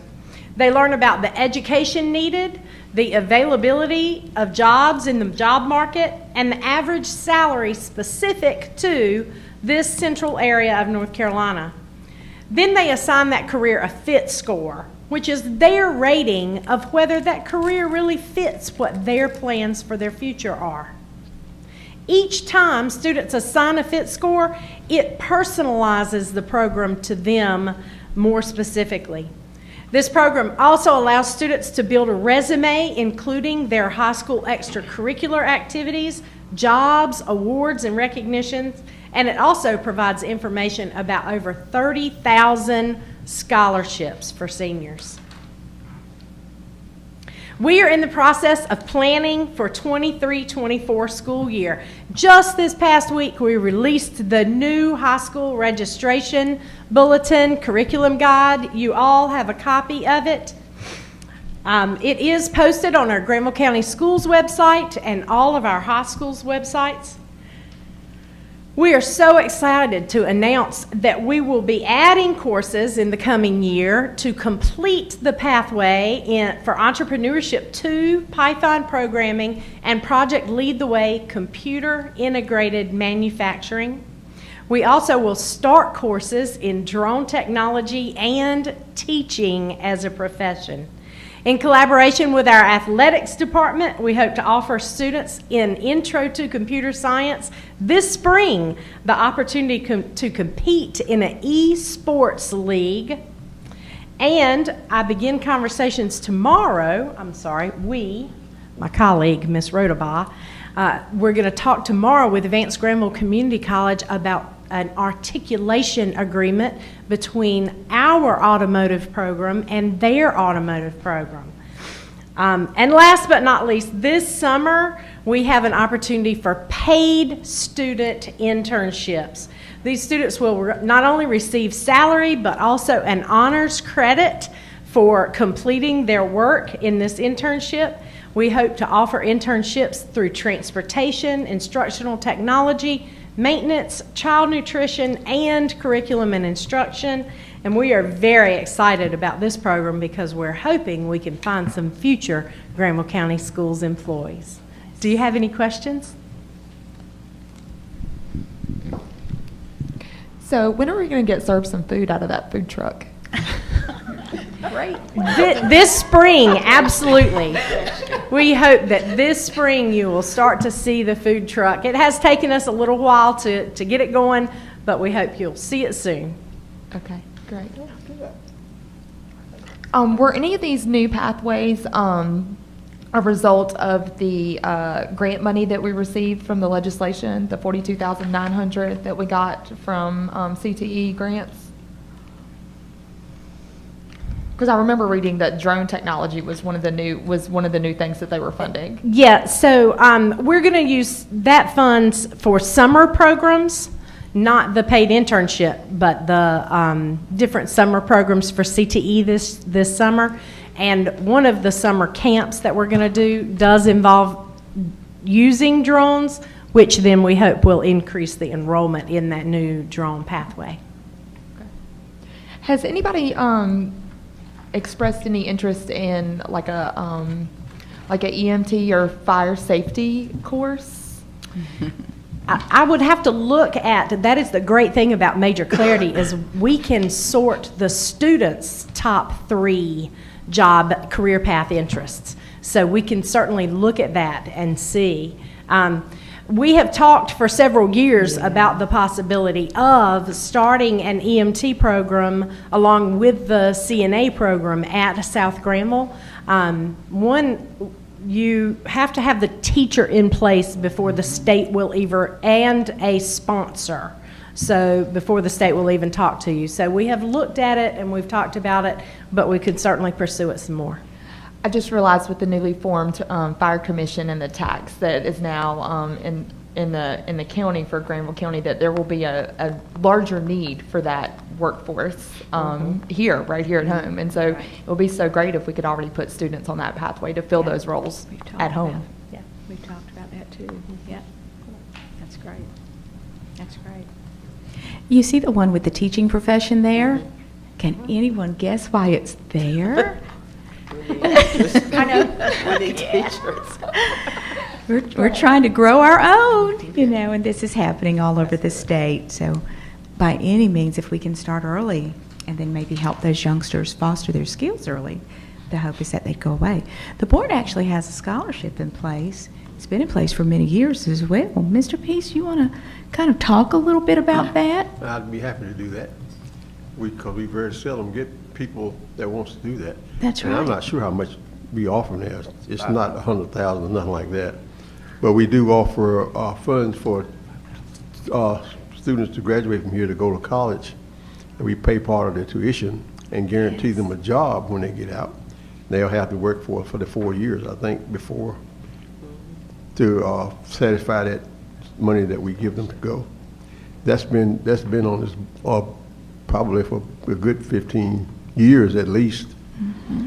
And when we first got it, we used to have 6, 7 students that applied, but lately there's not a lot of interest in teacher education these days.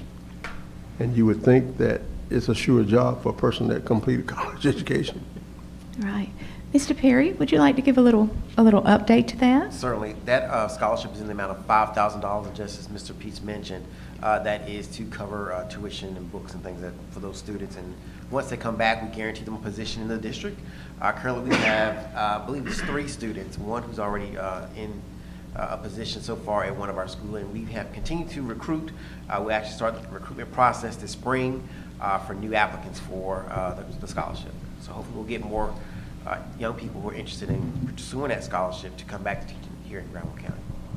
So while it's a little different from what CTE is doing, the mission is still the same, to grow our own. So we thought that was really neat. So thank you. This is a fabulous CTE team. Thank you so much, everyone. We really appreciate you. Thank you. Job well done. Okay, next is our student services presentation. Absolutely. Dr. LaWanda Norfleet is coming to provide this student services update tonight. Thank you for being here. Good evening, Madam Chair Williams, board members, Dr. McLean, and staff members. Good evening. I'm going to talk to you a little about what's been going on in student services. I'm delighted to share that our current state of student services department, I shared with you in the fall, in alignment with Dr. McLean's theme, Mission Possible, we accepted the mission to focus on reallocating our efforts to serving students and families. Before you, I have our goals that we've set aside for this academic year in providing more direct services to students, as well as addressing mental wellness, academic support planning, career exploration, and post-secondary preparations, establishing universal procedures and best practices for students' needs and staff support, and assisting in increasing student proficiency and graduation rates. Along with that, reestablishing community partnerships. These programming updates afford staff more opportunities to deliver comprehensive programs that are standard-based and support district-wide academic growth, safety, mental, and physical wellness. When we look at our expectations, by each discipline, school counselors operate to serve internal needs of students and families that promote student success. Our school social workers serve as liaisons between the school and the community and support student success. Our school nurses provide student health services, district CPR training, and COVID management for students and staff. We've increased and looked at expanding accountability services for the work that we do. And all disciplines address student mental health wellness. In doing so with these expectations, school counselors assist with academic preparation, behavior skills, and mental well-being. School social workers establish positive relationships with parents and community partners and agencies, serve as a resource for student and family supplies and community referrals. Our school nurses assist with medical and physical wellness through vision and hearing screenings, critical student needs like diabetes, insulin pumps, feeding tubes, asthma, and feeding tubes for our adapted curriculum students. For accountability, circling back to that, we are instituting monthly reports that note services provided. There should never be a question of who we are and what we do in our efforts to serve students and families. This information will assist us in measuring student performance outcomes as well as modify areas in service needs. All staff members, again, support the mental health wellness for all students. When we look at our approaches to how we are delivering our services, it's through individual counseling services, small groups, classroom lessons, school-wide initiatives that focus on leadership, behavior, and exploration, monthly PLCs for each discipline, department professional development, bi-weekly student services team meetings at each school site, and district representation at community meetings. This also includes parent conference and community meetings. I've shared a quick data point summary with you. This data is from August of 2022 to December of 22. So it's shifted a little bit more, but I wanted to kind of give you an overview of the services that have been provided. When you look at our column of school counselors during this time period conducted almost 5,900 individual counseling sessions that range with topics of mental health, behavior, peer relations, academic performance, college planning, graduation requirements, and almost 1,000 classroom lessons and over 100 small groups. Our school nurses have provided services for all students and staff members across the district with over 330 COVID-19 checks daily services for over 100 students with critical needs, over 100 vision screens, and over 150 hearing screens. Our school social workers serve as a positive liaison between the school and the family community, have already conducted over 1,200 parent conferences and 329 home visits. Encouraged to use caution in settings, especially by monitoring their surroundings for dangerous or hostile environments, whether that be by adults or pets. We've actually had a scenario where one of our social workers was actually impacted by a pet. I'll leave it at that. These forms of contacts are often related to attendance, homelessness, and referrals for community resources. We have supported over 200 families with food, clothing, and other supplies and resources. When we look at our district celebrations, and one of the things I always love about Dr. McLean and her message to us, as we do the work, we also need to look at those opportunities to celebrate the accomplishments that we've had. In the fall, in November, we hosted What's After High School Parent Night, where it was an opportunity for parents to come and learn more about career and college exploration. We had over 50 participants at that night. We're looking forward to our first Student Services hosted college fair. That college fair will be held March 7th at the Granville Expo Center. We have invited over 40 colleges and universities from across the Southeast. We are up to about 6 confirmed participants at this time. We have already acknowledged that this week is National School Counselor Week, so we thank you for your support of our school counselors. Dr. McLean has also signed a proclamation recognizing the celebration for the district. We have our Student Services Staff Member of the Year that will be recognized during our School of Excellence celebration. We also will have next month our National School Social Worker Week, which will be the week of March 6th through the 10th. National School Nurse Day will be May 15th. And again, we are excited about the work that we are doing in student services. Are there any questions? I'm impressed, Dr. Lawrence. I'm very pleased to see the data that I mentioned first before I came on the board here, that you are able to trace the data of the kids, how they're being served here. It's very important that our kids are served in many areas to make sure we can remove all barriers that will stand in where they're learning. So Absolutely. Thank you for a job well done. Thank you.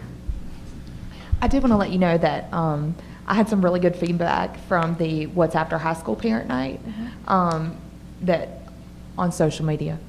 That they messaged me directly to let me know that they felt like it was really helpful, and they really appreciated it. So Wonderful. Thank you for that. Thank you.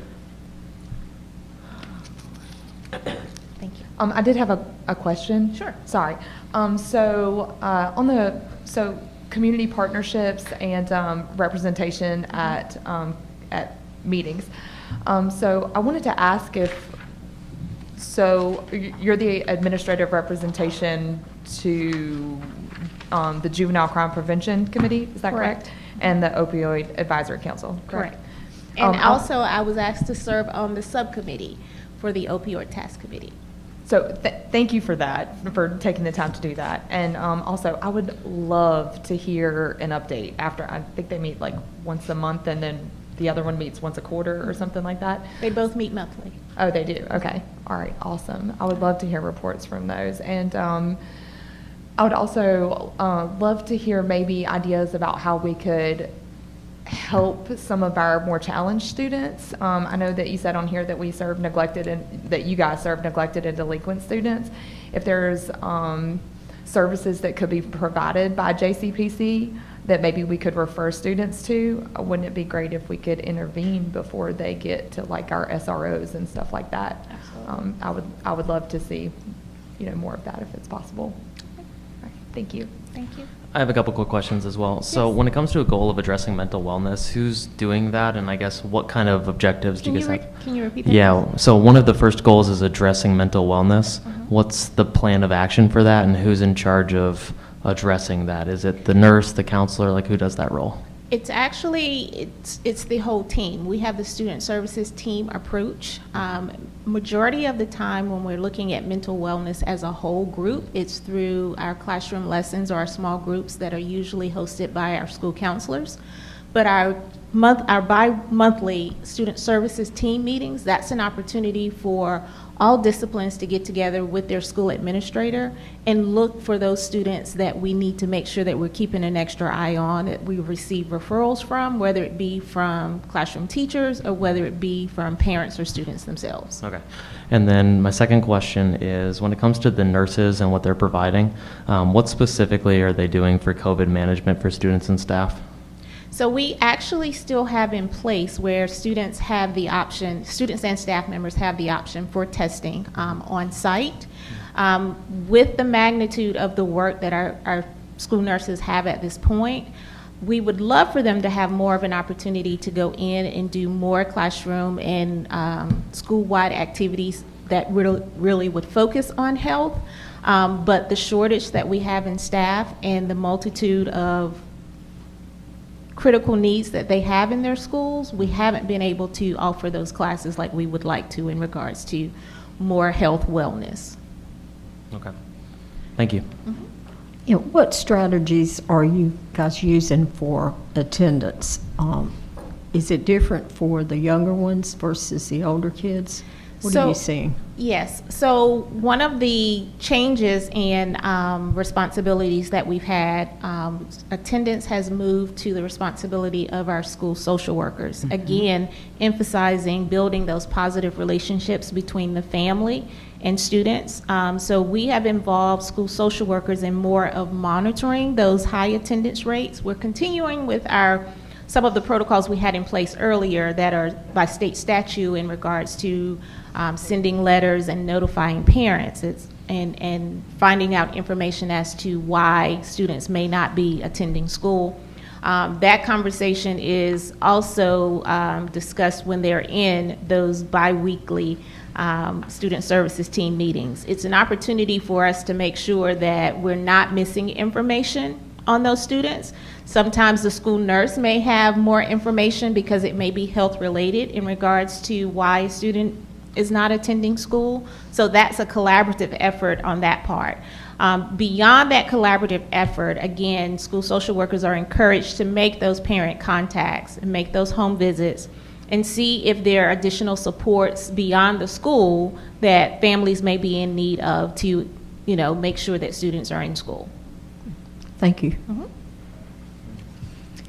Dr. Norfleet, will you address just a little bit Mrs. Hayes' question about JCPC? We actually moved to a new model. She will not be the only representative anymore. Okay. That is correct. We also have 2 of our school social workers that will be attending that meeting with me. That's great.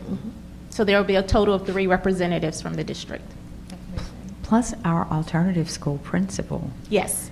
Will be there because once youngsters get in trouble and they have a little something more we need to work with them on, we feel that individual with the referral process could probably benefit from the information as well. That's awesome. Thank you. Thank you. Thank you. Thank you so much. Before we go to 8:08, we're going to take a short break, about 6 minutes. Sounds good. I don't think anybody will complain. Do you want to just a break? Okay. All righty.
I think everyone's back now, so we'll get started. The next item on our agenda is the update for the Creedmoor Elementary School closure and Hawley Middle School relocation.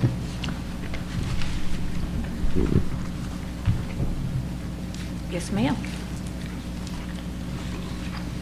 I'm actually up first with that tonight, Mrs. Chairwoman and board members. The first thing I would like to share with the board is we will give this update each and every month, just to make sure we provide you all with anything that is happening in any one of our areas.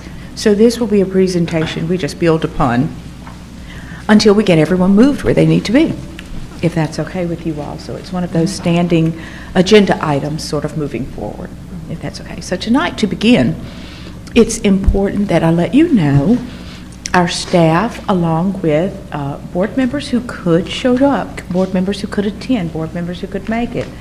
Nothing required, but those who could join attended the Creedmoor Elementary School visit.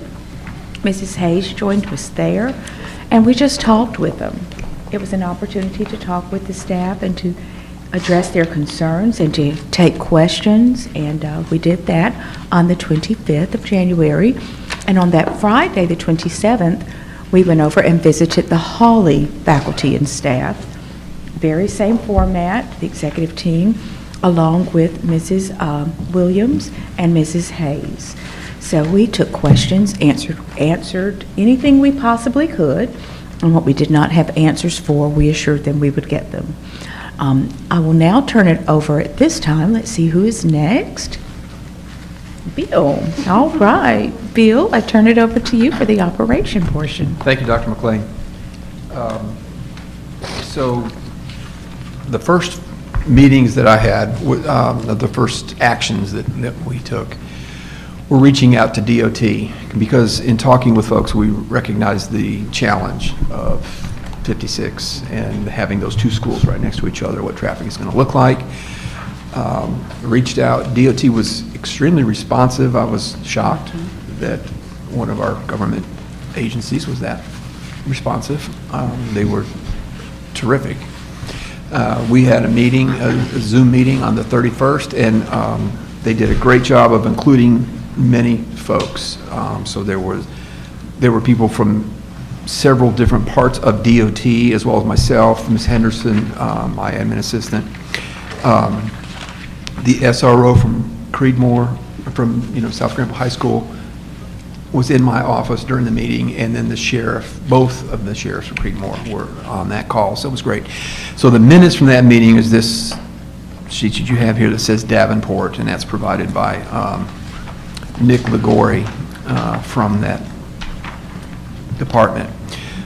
It was great to have a lot of back and forth, and they received information, and then the result of that meeting was the colorful chart that you saw about what stacking looks like at the schools.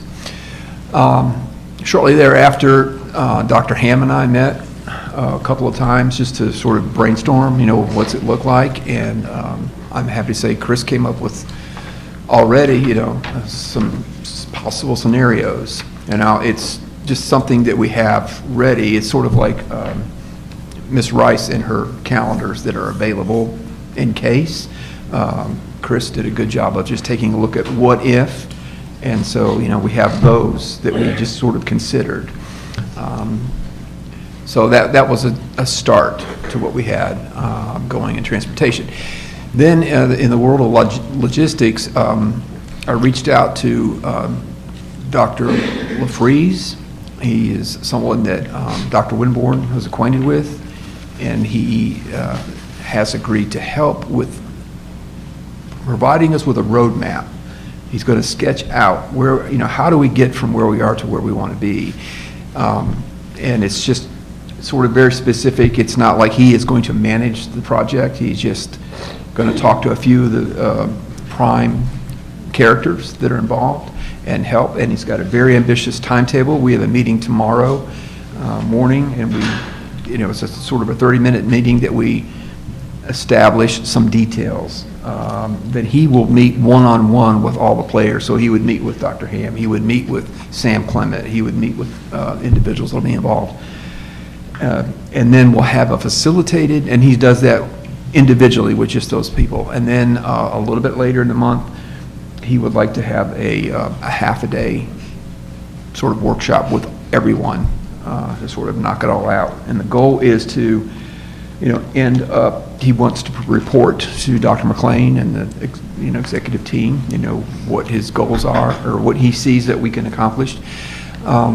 So we're getting started with this process, and with Ms. Hayes, trying to ramp up when we go to school early, we need to get on it right away. So I say that in love. Dr. McLean this morning let me know that August 1st is the due date. So we have our marching orders and we're ready to go.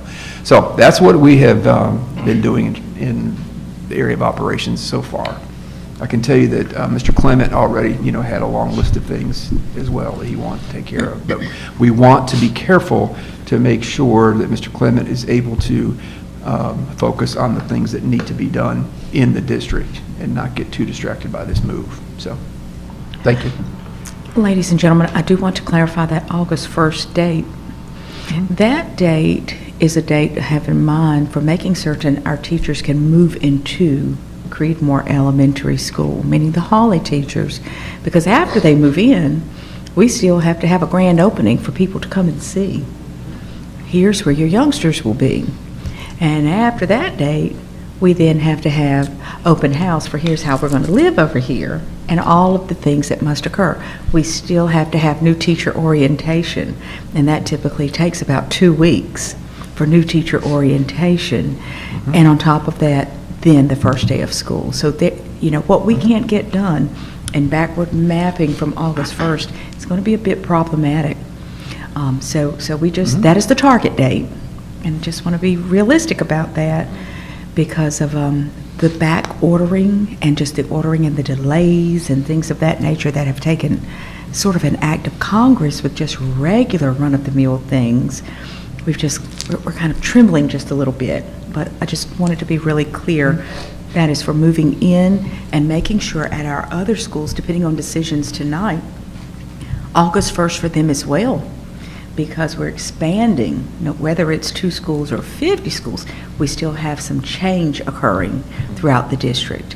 And we know August 1st may move a little bit, but the hope is August 1st. All right, who's next? I'm next. Thank you, Mr. Perry. Our Human Resources Department has begun working with the staff at Creedmoor Elementary School. Last Thursday and Friday, I met with staff at that site. They had an opportunity to sign up for individual time slots to meet with me individually and confidentially to discuss plans for next year.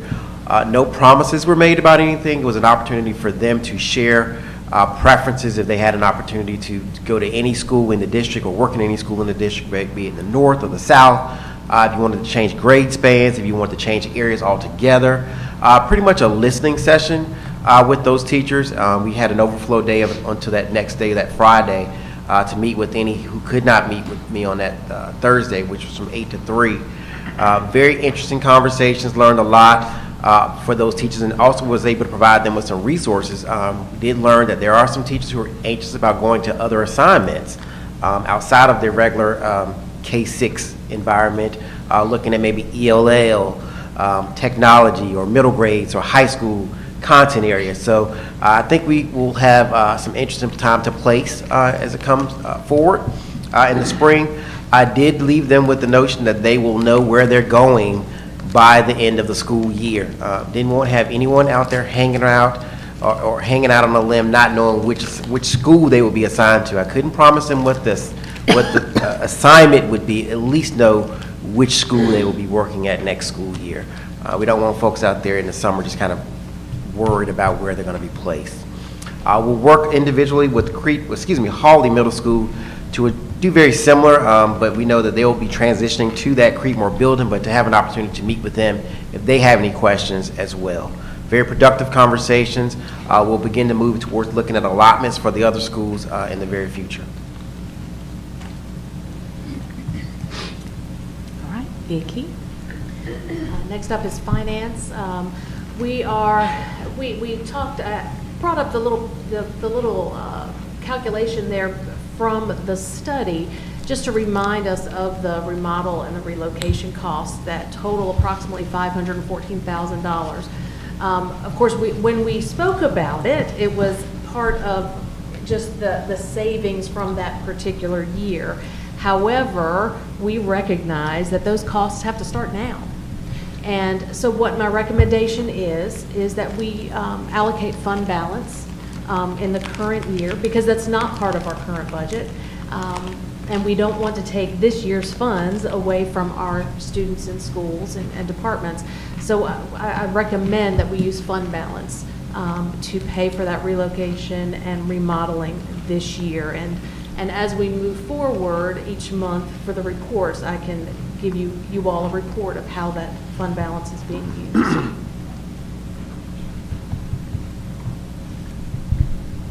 Finally. All right. Finally, regarding academic updates,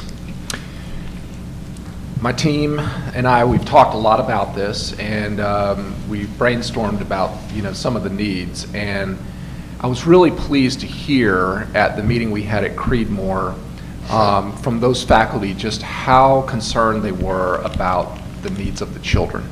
Of course, they were very upset and worried for themselves, but we heard several comments, about what are you going to do to make sure we take care of these children when they move to a new school. And so we're going to have a transition plan in place for every child that's currently at Creedmoor.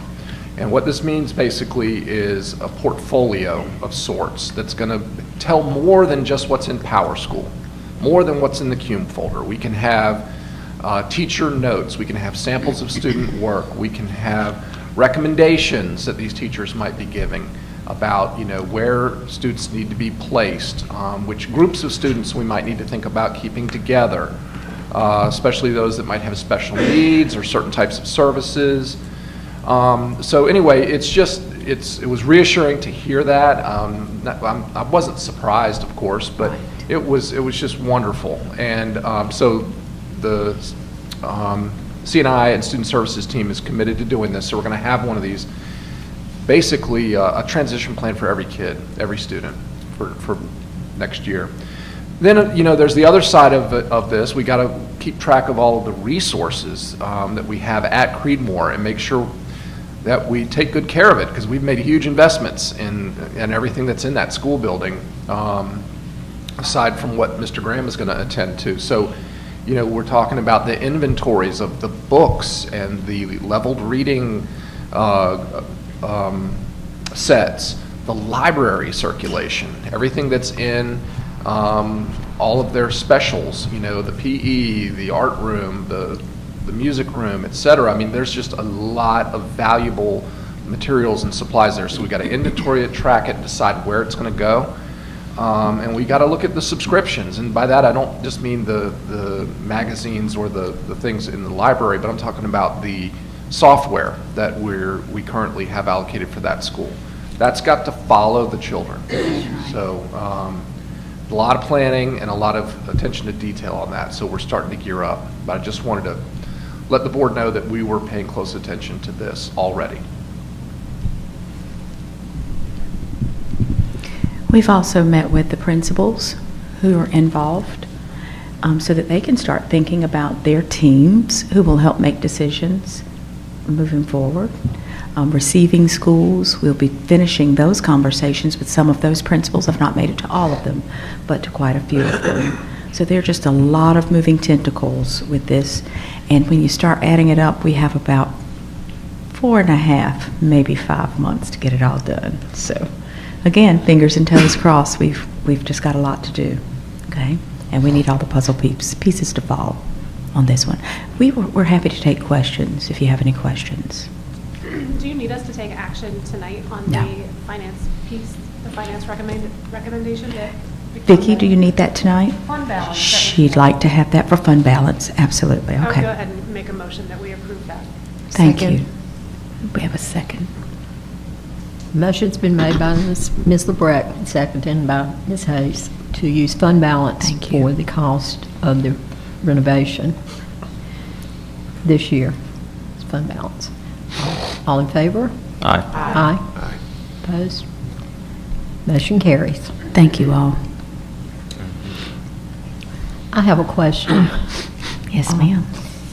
The self-contained EC class that's at Creedmoor, has what, or any thoughts being given to whether it stays there, moves, or I'm a little concerned about that particular class.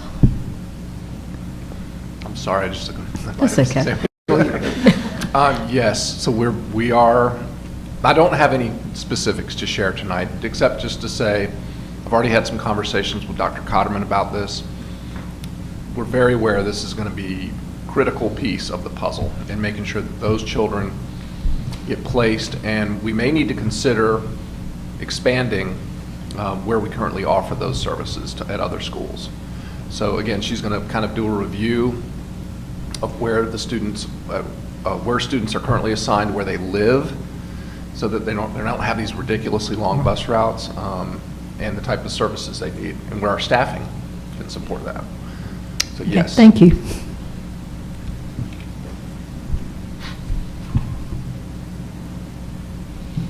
Okay, Any that's other it. questions? Okay. 8.09. Okay, now we're getting to 809, the Creedmoor Elementary School and Holly Middle School relocation attendance zone options. This one will require some action on the board's part this evening so that we may better direct our energy as a team, particularly in the area of operation and transportation and just doing our work more succinctly. So, Mr. Graham, I turn it over to you. This was in your study, board. This was in your study. Thank you, Dr. McLean. Yes, so what's being shared with you is just a review of what you've already had. This first page is strictly right out of the study. Okay. Next slide. Thank you. With the help of my colleagues, we got some visual. I can't take credit for this, but this helps to give a representation of what we're looking at. So if you imagine that the rectangle is the county and north is north of the Tar River, and then you have the elementary schools at the bottom, that gives you, I think, a very reasonable representation of what we're talking about in terms of districts. Thank you, Mr. Connor. And the most important thing is that the bar graphs there show you the capacity for the schools. So that's the schools that are existing now. Next slide, please. So option A asks that the possibility is to divide the existing Creedmoor attendance zone between only the two neighboring schools, which would be Butner STEM Elementary and Mount Energy. This would impact the fewest number of students, but it would create an imbalance on the enrollment capacity of the southern area schools. Next slide, Mr. Connor. So if you can scroll down a bit. And that shows you, so the Creedmoor, the second bar to the, on the left, that B, that was Creedmoor, is no longer there. And that was the sort of pink-red color, and that now is on the A and the B. So that's a visual representation of what option A is, okay? And one of the things is that shows you, it illustrates the disparity between the Butner STEM and Mount Energy, which would be, 95% capacity, and the other two schools will be lower. All right. Option B, redraw the attendance zones for all southern area and elementary schools for the 22-23 school year. This would evenly distribute all students and maximize the enrollment capacity at all schools, but it would have the greatest disruption to families, causing new school assignments for students across the entire part of the southern district. Okay, so Mr. Connor, if you could go down a little bit. So in terms of numbers, in terms of capacity, you can see that it's much more balanced and representative, but it would impact every school in terms of where students are attending. And then option C was the option to divide the existing Creedmoor attendance zones between the two neighboring schools, Butner STEM and Mount Energy, and then redraw the attendance zones for the southern area schools for the 22-24 school year for the newly enrolled students only. Also provide current Creedmoor students the priority in transferring to other southern elementary schools, magnet programs, and provide shuttle services if needed. So, Mr. Connor, option, thank you, shows that option.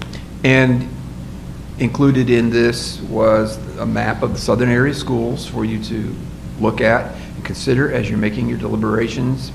And then finally, there was the graphic of the chart of capacity and enrollment for the various options, okay? So you've been provided with all of this information to consider. Next slide, Mr. Connor. So the things I just want to point out for you to be deliberating,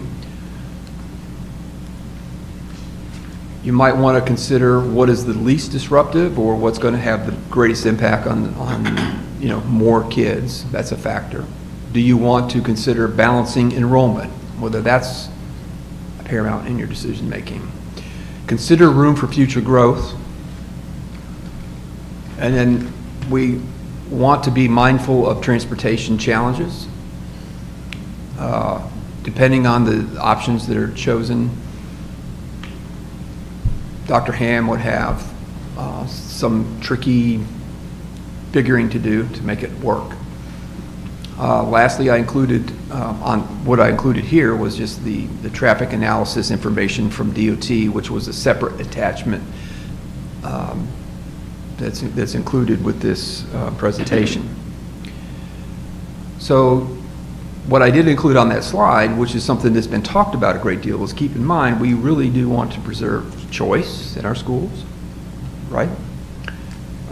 And we are trying to balance like what is best for the individual child. So looking at, like, for example, this, thank you, Mr. Connor, looking at the information that we received from Department of Transportation, this is related strictly to the capability of each campus to stack the vehicles off the road.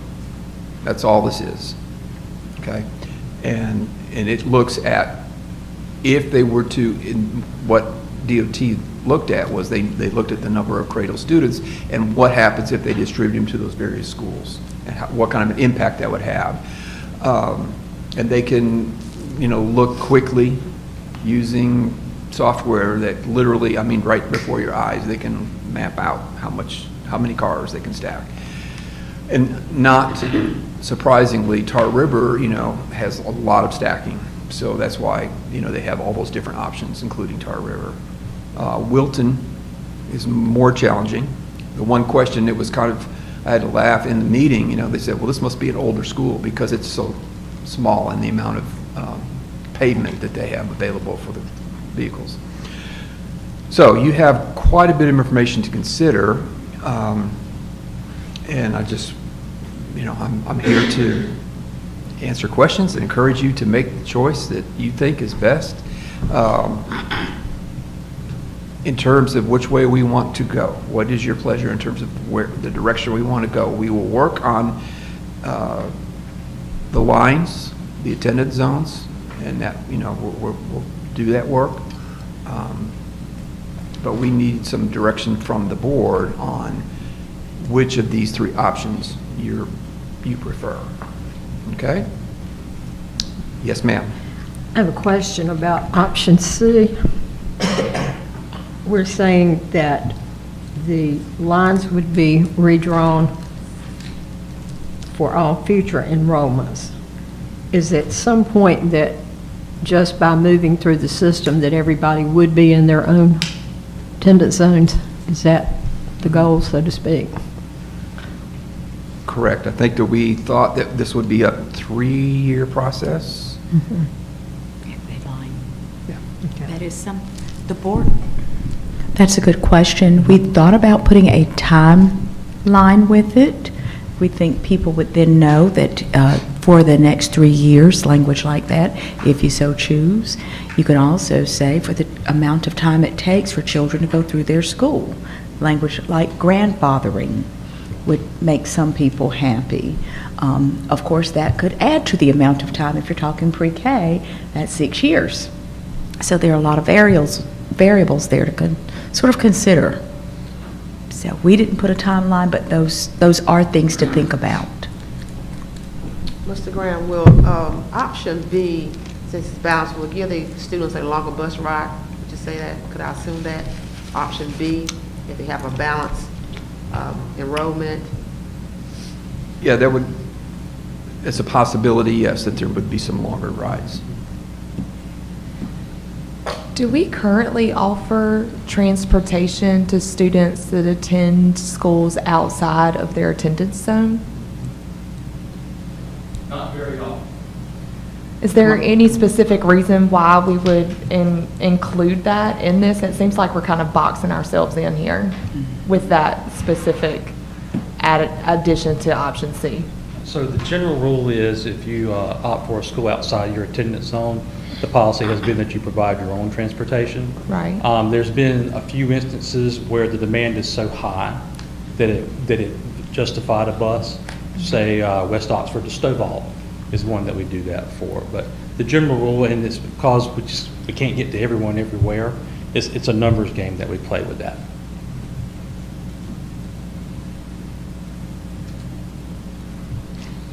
Could that be like an option D? Where we do everything in option C but without the last sentence? Okay. Can you read that last sentence? It seems like that would put more pressure on our transportation than we're already under, and Lord knows we're already under it. I would just say that my biggest concern when you talk about cost, if we do something like that, is we could run multiple buses into the same neighborhood to pick up children going to different schools. Right, so that's what I'm saying, is actually not provide the transportation to students that choose to attend schools outside of their attendance zone, which is what we do already. Correct. So I would not want to do that. Okay. As an option, additional option.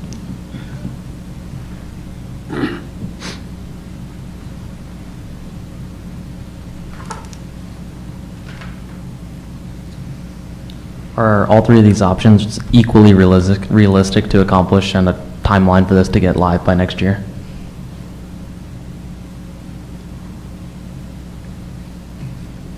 Because like if option B is dramatically less, with it being potentially the most disruptive, if that makes it so that it's a great deal less likely for this to be ready by August 1st, then I think that's important for us to know. I mean, are all of these somewhat realistic for August 1st to consider? Yeah, I don't think the timeline is that much different. No, from a transportation standpoint, we would be prepared Okay. for whatever that is. I would have to say that I'm probably leaning more in favor of option C, only because I actually just recently spoke with a friend who lives in Durham County Schools, and their daughter was in another school. It was a magnet school, and she had gotten lotteried into this school, and anyway, they essentially kicked out the lottery students and are making them reapply for lottery to get into a school that she had already spent a couple of years in. And I would just, like, the amount of frustration that particular family is going through, especially since the line for them was literally drawn across the street. I would just really hate to see families who have already sort of developed a community in one of our schools to all of a sudden be ripped apart, if we can avoid that as much as possible. I'm also leaning towards C, just because that leaves some wiggle room in the percentages for how many students are fitting there, because the county presentation that we had several months ago at this point was that on the southeast side of the city, around the county, that's where a lot of the development is coming right now. So leaving a little bit more wiggle room for those schools to absorb the community expansion that's already planned to happen there, I think is a smart move. How do you guys feel about the suggestion to leave off the last part of C? Well, Say again? The suggestion to leave off the last part of option C, where we choose not to bus students to schools outside of their new attendance zone. That's what we're doing now, right? Correct. That's what we already do. I don't see why we would need to, I mean, I don't see how we would change that to do this, because it's going to give transportation a real problem. You're taking the last sentence of current students remain in current school. Is that what? No. Where Option is it? C, where it says also provide current Creedmoor students priority in transferring other Southern Elementary School magnet programs and provide shuttle services if needed. So we could just take off the and provide shuttle services if needed. We can still give them priority And we if still that's could what they give a want. shuttle Absolutely. But we just wouldn't box ourselves into having to. Right. Is that what we're saying? Right, because we don't do that now. So I feel like that's just sort of putting more strain on our already strained transportation services. We have shuttle. Dr. Ham, what's required for that circumstance you're talking about in Oxford where there was enough of a demand for there to create a slight amendment to the bus route or something like that? What's required for an adjustment like that to happen? I mean, if we get rid of the last 3 words or whatever, and provide shuttle services, and we find that one neighborhood has 15 kids that are going to school, whatever, how easy is it to then slot that in? Well, I think it's important to point out, none of our shuttles are true shuttles in the sense. Say, for example, our JF Webb to Granville Central shuttle that we've done that for probably 8, 9, 10 years. The total number of students from Webb that ride that shuttle now is only 11 students consistently. So the buses now pick up students in the Granville Central attendance zone while they're going to Webb. So it's not a shuttle in the true sense anymore. Same with the West Oxford to Stovall shuttle. It's just a small portion of that. Dr. Ham, if I may, and board members, just for your benefit, when our choice programs first started, the board made a decision to provide shuttle services to groups of approximately 15 or more. So if there were 15 or more, that was the magic number that was discussed 8, 9, 10 years ago, right, when this sort of began. And we've sort of stuck with it. But it's morphed because of our lack of drivers and pressure on finances. And originally those were true shuttles. Yep. The numbers were big enough that it was an entire bus going from one site to the next. So in short, the whole bus dedicated for that one cause business is probably not as predominant as it once was. Right. And I did speak to some parents at the beginning of this year because it wasn't a true shuttle anymore and the bus times were longer, they weren't able to continue on with that choice assignment because of those circumstances. We just don't have the resources that we had before to make it all work. Well, it looks like we are doing one or two things. In A, we are looking at the least amount of disruption because the kids are staying in 2 schools, basically. And the majority of them can go to one school. And because I think one of the schools could take like 100 and some kids, or 200. I think it was 200 and some. I don't remember the exact numbers. But then that, look at the percentages, it makes a real difference. In some schools it's a little over 50% and some of it's 90%. So the question from my perspective is, what do we do what's least disruptive to the community and family, or do we do the other, which is divide them into other schools? That's my dilemma. Because Option C also, all of these provide, you still have school choice. Yes. And the kids that are currently there get to stay there for now. So the only ones that would really be affected that would have to go would be somebody that moved into the area or a kindergarten student. Yes. Is that how I'm understanding? Am I on the right page with that? That's correct. Okay. So the existing folks. So my Would question, be fine. my question is actually, and I know this is, I guess this is probably kind of something hard to know, but like if you have several siblings who have incoming kindergartners and they're That's right. grandfathered into another school, but then theoretically the kindergartner is zoned for a different school, like how much is that going to be offset? Like if we have how much percentage of students are probably going to ask to be put into like Tar River versus Wilton because of the attendance zone redraw? That's a great question. That is. So staff figured that question would come up. I don't know that we had an answer to provide you because I think Chris is right. That is a question of how you would like for us to handle that. Is that where some grandfathering comes into play? It does in some districts. It is also where some lottery work comes into play and some prioritization. So there are a lot of ways it can be handled. Yeah. And depending on how you vote in transportation or not only could you have buses going to the same neighborhood, you could have them going to the same house. For Yeah, two I different imagine that schools. just seems ridiculous. And I believe our current choice policy states that as long as there's room, everyone is accepted, and then it goes to a lottery after that, unless it's been revised in the last few years. It would seem to me if you had a kindergartner going in and you had a third grader, you wouldn't want to take the kindergartner and go to a different school.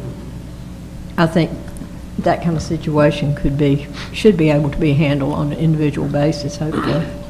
Right, I guess my biggest question though is just like, because for example, let's just say, you know, that, where's the number? Here we go. If we've got in option C, you know, Tar River Elementary has 74% capacity, but yet now we've got a whole bunch of kindergartners that were originally going to go to Wilton, have now all opted to go to Tar River. And is that going to be 25%? No, most likely not. But I'm just saying, like, we could end up with a huge imbalance. And We could. I guess it's just something that was kind of in my head that I needed to get out of my mouth. There are some real unknowns at this point. There Choice just could do are. that at any time, really. That's right. I mean, Choice alone is an unknown. I mean, choice could fill up a school. Absolutely. And have 50 kids that want to go there. I mean. That's right. So, I mean, we can't sit here and we have to make a decision. And I'm not asking But it us to like can't, sit here and not, but I'm just trying to get that out there because I'm. I just think we have to have something like a hardship situation.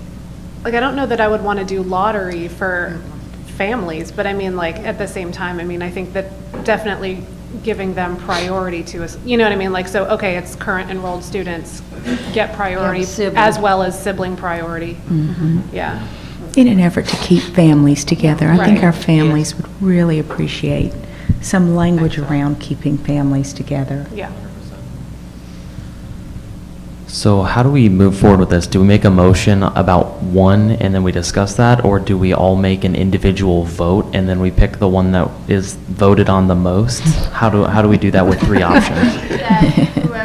Anyone can make a motion to adopt A, B, or C, or some other course of action, and then that motion will either pass or it won't. Okay. So I'll make a motion to accept C with the two amendments. One being a sentence added that we keep family units together when it comes to, picking the school. And the second being that we remove the last four words about providing shuttle services because that precedent is already there when it comes to choice and whatnot. And honoring that, I think is important. Second. Motion's been made by Dr. Frederick and seconded by Ms. Hayes. All in favor of option C? Question. Call the question. I need some more clarity. Okay.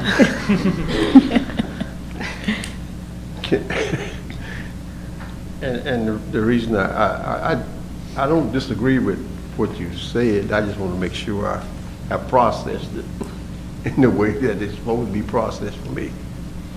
So, the only difference in this C is that you eliminated the transportation part. Yeah, the last 5 words, 6 words, and provide shuttle services if needed. And that has to do with what I understand is already in place with choices that we don't provide the shuttle services unless there's a unique scenario that comes up. That was one amendment. You had 2 more to go. Oh, the other one was that Giving the family the part about the family units transferring together and giving family priority for school choice and such. All right. Thank you. Any further discussion? We'll vote. All in favor, say aye. Aye. Opposed? Motion passes. All right. Thank you, board members. Mr. Graham, we have our marching orders. Can I make one small request of everybody moving forward with this consolidation thing?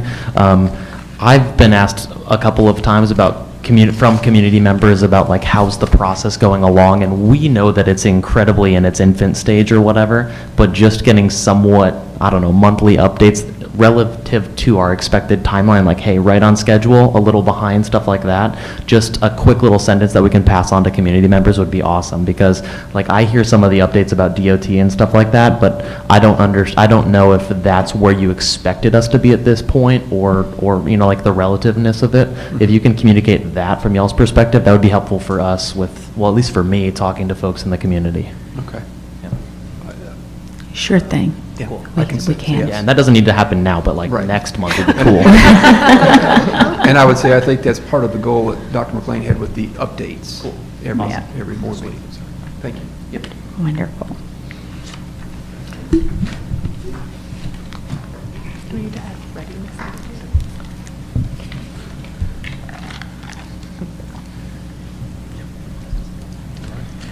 Good evening, board members. Our next item talks about teacher recruitment and the establishment or the exploration of H-1B visas. We'll start just talking about some of our current recruitment efforts, a little bit of history about an H-1B visa, and then a recommendation that will be presented. If you see here on your screen, Granville County Public Schools have been our HR department and our district has been working very hard to recruit individuals to come into the teaching profession, particularly here in Granville County. I'm sure that many of you have been watching the news about the national teacher shortage. Particularly in North Carolina, there will be a huge cliff for the 24-25 school year because the pipeline of individuals going into teacher education programs has dwindled and dwindled dramatically. So we have always been recruiting in-state at these local college career fairs across the state of North Carolina. We have some major fairs coming up very shortly. This week, a member of our team will be going to Elizabeth City State University to recruit. We also recruit out of state. Last week or 2 weeks ago, I was recruiting out. Ms. Cogdell is leaving tomorrow to go out, along with some principals who will be joining her and joining members of the team to recruit for these positions.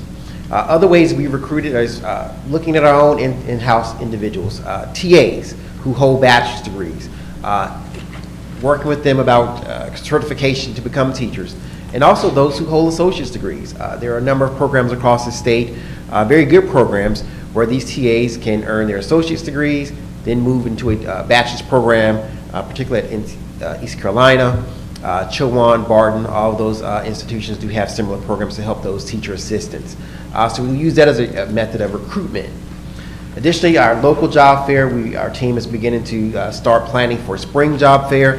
Last spring, we were able to recruit some individuals, particularly in science and other fields, into the district, and brought some folks back to the district who had left and who returned back to Granville County. So that's always exciting to see folks come back home. Social media is also a big platform to use to recruit, as well as employee referrals.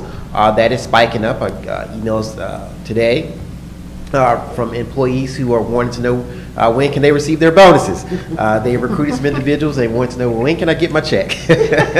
So that is still actively engaged with our employees, so we know that is a method that works. Just earlier, we talked about the Granville County Prospective Teacher Scholarship, and you see one of our advertisements here for the graduating seniors to begin that scholarship process and application that goes through a process where these individuals complete an application, answer a couple questions regarding why they want to become teachers and why come back to Granville County. A committee makes that selection and makes the recommendation to the board. in the spring of each year. So we hope to have a recommendation by May this year. All right, our next slide. The district has been working with these firms listed here on the screen regarding international teachers. We work with Educational Partners International, Participate Learning, which is formerly known as VIF, and Global Teaching Partners. These individuals or individual agencies help to bring high needs teachers into districts. These individuals come in on what's called a J1 visa, which means, in the layman's kind of terms, they're kind of leased to us in a sense from these agencies. They're not, they work for us, but the visas are held by these sponsoring agencies. It allows them to work for a limited time in the United States, beginning with usually 3 years, and there's an extension period of up to 2 additional years for a total of 5 years. We've hired a number of individuals to serve in mathematics, science, elementary education, CTE this year, and also special education.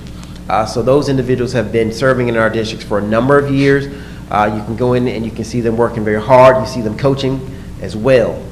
So they become immersed into the community as a part of this cultural exchange in a sense. We do have contracts with each of those agencies, and some of those contracts are designed to kind of restrict what we can do as far as hiring. And we'll get more into that in just a few minutes. So I'm going to talk just a little bit about an H-1B visa. As I stated, the agencies that were mentioned, the 3 agencies, they bring those individuals in on a J1. That J1 allows them, of course, to stay in for a short period. But an H-1B visa is designed for agencies like us, institutions, to employ similar individuals for highly skilled positions. And teaching is considered to be one of those highly skilled positions because it requires a bachelor's degree or higher.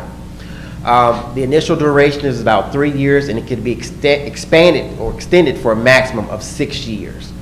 H-1B visas are based on an offer of employment in the United States, and it must be filed on behalf of a future employee. This is not a new process for Granville County Public Schools. From what I've learned, this was a process or something that had occurred many, many years ago, but it was discontinued for some reason or another, and this is something that we do want to bring back. This is nothing new to public schools in North Carolina. This is a method of recruitment that other districts are exploring as well, and I think this is a good time for us to tap into this as well. All right, next up. So what's the why? There's a growing concern about the limited number of new, as I mentioned earlier, people who are going, these new college students who are going into colleges, but not going into teacher education programs. They're exploring other areas other than teaching. And we need good teachers, and we need folks who come in and to teach our students, provide good instruction. As I mentioned, this is something we've done in the past here in the district, and you're hiring experienced educators. So these professionals have been through teacher education programs, they've worked in their home countries, so they're not coming in brand new to teaching. They know content and they know pedagogy, how to teach. They know what to teach and how to teach. Multiple districts in North Carolina are also using this as a mechanism to recruit. Just recently, we have a HR, as I mentioned before, HR, what we call group that we kind of work together in our region. And this was something that was explored at our last meeting, that this was a big topic. For other districts are looking to expand on this as well, because most of them are using these international firms as well as TFA, who has a dwindling population of future teachers as well. TFA was very heavy in bringing in new teachers, fresh young college students to come in to teach on a residency or alternative licensure process, but their pool is dwindling as well. So there are some requirements for both the employer and the employee. So we have to document that we work with an organization that has a cooperative relationship with the college or university, and we currently do that now with our teacher interns, those who are doing student teachings, administrative interns through our MOUs or with memorandums of understanding with various colleges and universities across this state. We're also required to provide the legal fees and the government fees to process.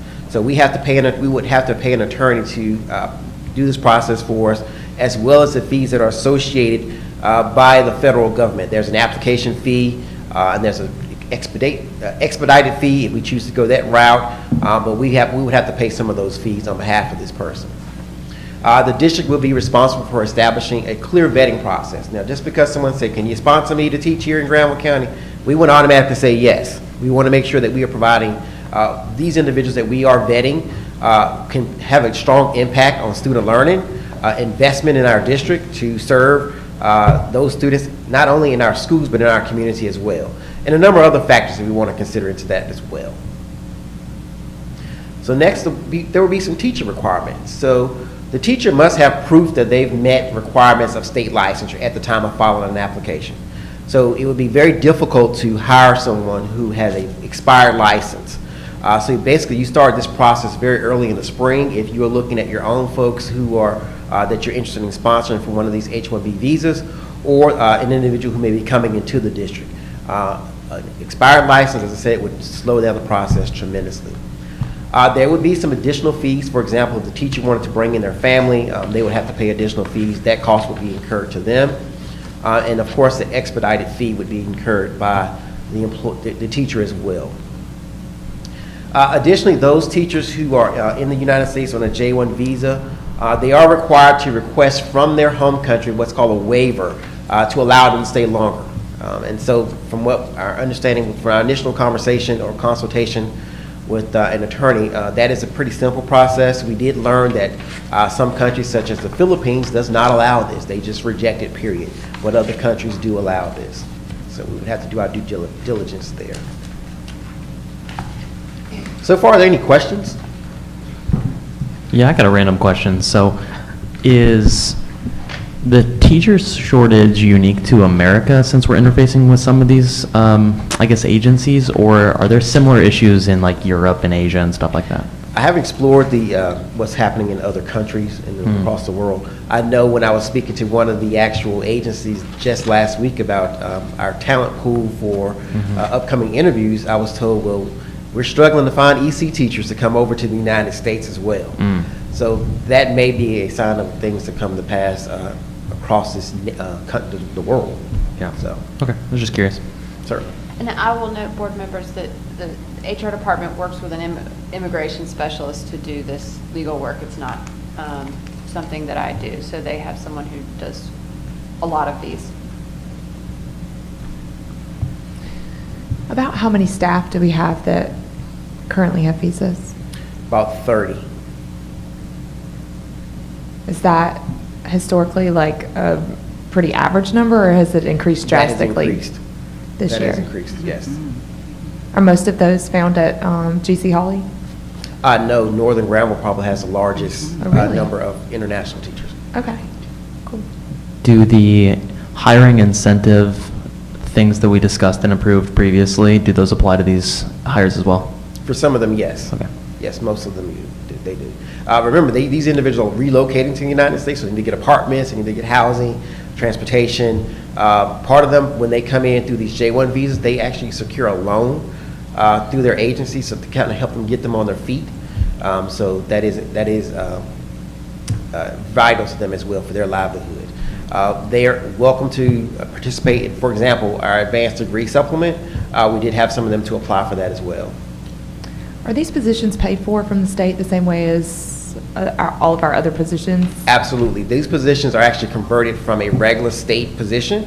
So we actually can cash in a state position and get the dollar amount for that. And we pay the cost of the agency, and we pay the teacher's salary.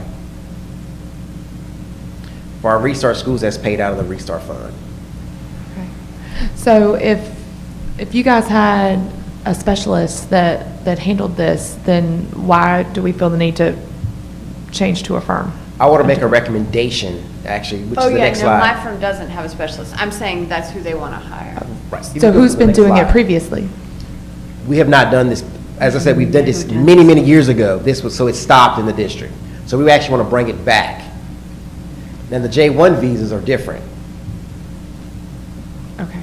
Make sure I understand your question clearly. So I guess they're requesting that the board approve hiring an immigration lawyer. Yes, so that is a recommendation that you see on the screen, that the board approve entering into an agreement with a Savara law firm to help with this process.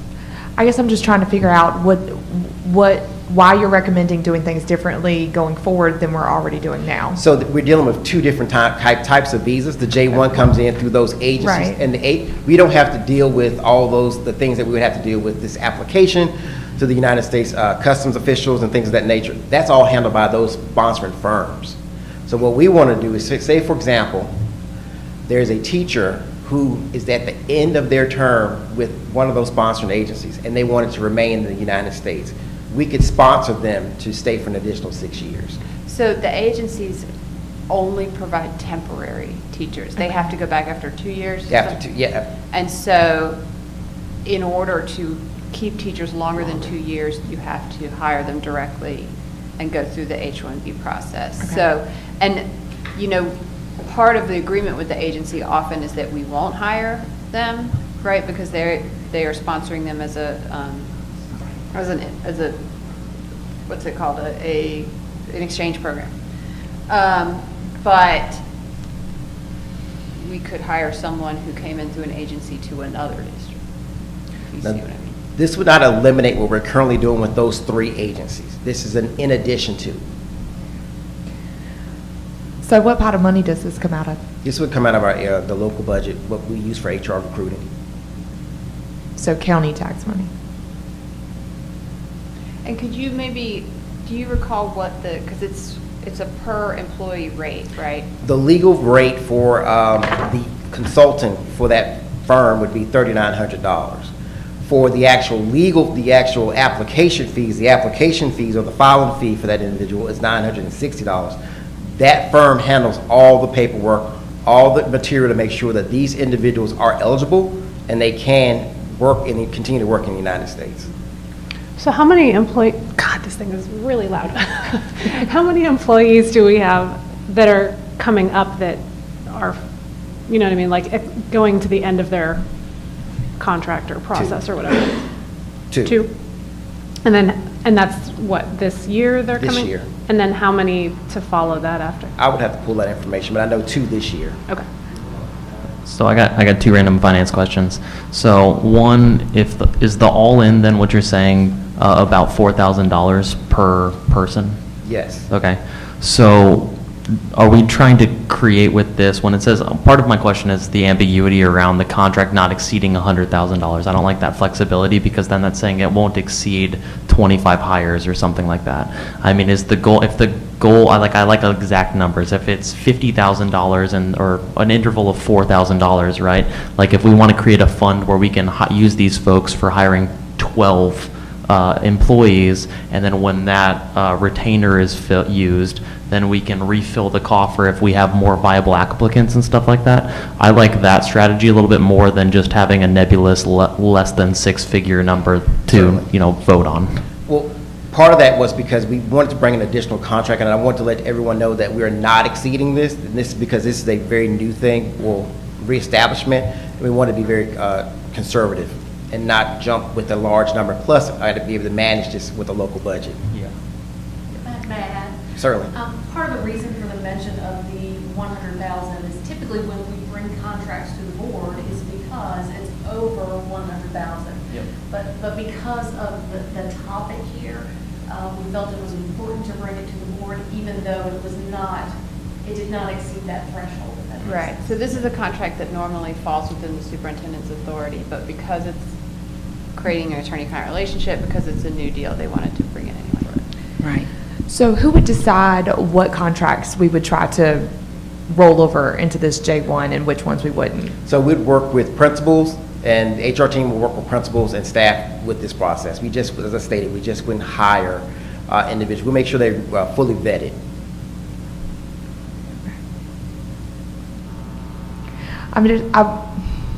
I agree with Dr. Taylor. I'm a little I understand why you brought this to us. I'm just a little uncomfortable with not actually seeing the contract and being able to read it, because I really like to read things before I sign them, line by line. And also, like you said, this is sort of okay, it doesn't exceed 100,000, but does that mean that for the rest of the year it's going to be 20,000, or does it mean it's going to be 80,000? Because when we're talking about money that we will and won't have in the coming year or two, I think that's kind of a significant question. I would be cool with the motion or whatever reading something along the lines of in entering into a contract with these folks to assist with this, with the knowledge that each recruit is going to estimate be this much like value, rather than having some large number to draw off of, right? Like if it just says that like this hiring will be approximately $4,000 to $5,000 for every applicant that is qualified that we entertain, like I'm cool with that. But like having a nebulous number, I understand why we have to be a little ambiguous with it, and it's new and stuff like that. I love the concept. I just think that we can be a little bit more specific as we try to be mindful of the budget moving forward, as the ESSER dollars dry up and all that kind of stuff. Absolutely. Or even possibly adding wording like not to exceed 10 applicants per year without future board approval, or some, you know what I mean, something like that. Certainly, I love these ideas and welcome to entertain those. Okay. I just want to make sure I understood this. You said we have had this program before. Years ago. And it Years stopped. ago. It's before my tenure here in the district. Yeah, It stopped. but, it's not like we're bringing something that never, out of the blue. We've had this before. Yes. But, there are some new stipulations there. Or what you're saying here, what you have provided. But this is not a program that never existed. It's been Correct. existing before. Okay. Do you have a goal of how many you want to recruit? Because this requires quite a bit of ordeal and finance, we are very trying to limit this number down to no more than 3 right now. It's just a small number. Okay. Yeah, it's a very Could've small led number. with I will say this does take money off of the recruitment side, because you're hiring these folks to stay a little bit longer, so that's less we'd have to go out to recruit more.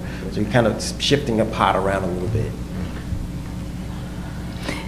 I'll also add, I was really appreciative when our HR department brought this idea forth, because we all agree across the nation that this teacher shortage, we can't seem to plug the hole. And just having individuals who've had experience just leave and go back because of this one little piece is problematic, and here's an opportunity. Whether these people have worked here or not, this is why I like that rubric piece and this vetting piece. They might be next door, though, in another district. I like this recommendation piece. Let's see if we have some Cracker Jacks out there who maybe haven't been here, but they're worth staying in the vicinity and in the area. So I was just I'm wanting to note how appreciative I was of our HR team, still searching and trying to find ways to plug this hole. For us. But I love a lot of the ideas here, because I do think we have to proceed with caution until we really get a handle on this.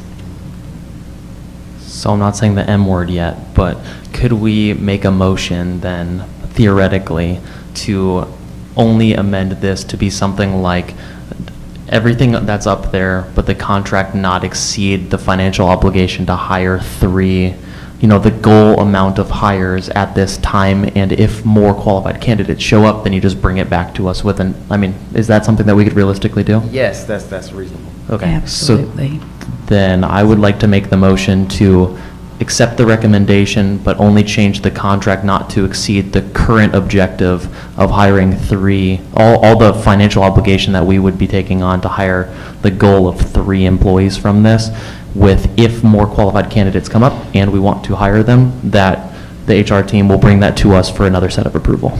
Second. Okay, the motion's been made by Dr. Frederick, second by Ms. Hayes. Any more discussion? Okay, let's take a vote. All in favor? I have a question. Question? Okay. Yeah, the idea that the superintendent can can approve an amount up to $100,000, and the HR person is saying that he's looking to hire 3 people. That's going to be a lot less than what we're talking about. So why do we need to do this? I think that's on me, Mr. Pease, because it's hiring an attorney specifically. I looked at your board attorney policy, which speaks of the board hiring attorneys. So just to be of an abundance of caution, I said, since it's an attorney, let's bring it to the board. And you don't have any idea how much an attorney that we have to hire is going to cost us? No, we do. It's $3,900 per visa. employee. Okay. So that, okay. And then he said plus 900 and change with incidentals and Right, the stuff. federal filing fee is I wasn't aware that the lawyer was included in that. Yes, sir. Okay. Okay. All in favor, say aye. Aye. Opposed? Motion carries. Thank you, board members. Thank you, Mr. Perry. Madam Chair, may I make just one point here? When I first arrived, board members, we had that figure, and I'm really pleased, Mr. Perry, to see that figure there. The figure was that the superintendent had the authority up to $500,000. And while that's fine, that made Elisa McLean very nervous to have that type of authority. And so I reduced it to $100,000 for anything in this district. And so you may see that not just for HR, but you'll see it. That is why certain contracts come. You go, why are we seeing this? These are instructional supplies and materials. It just makes sense to have it.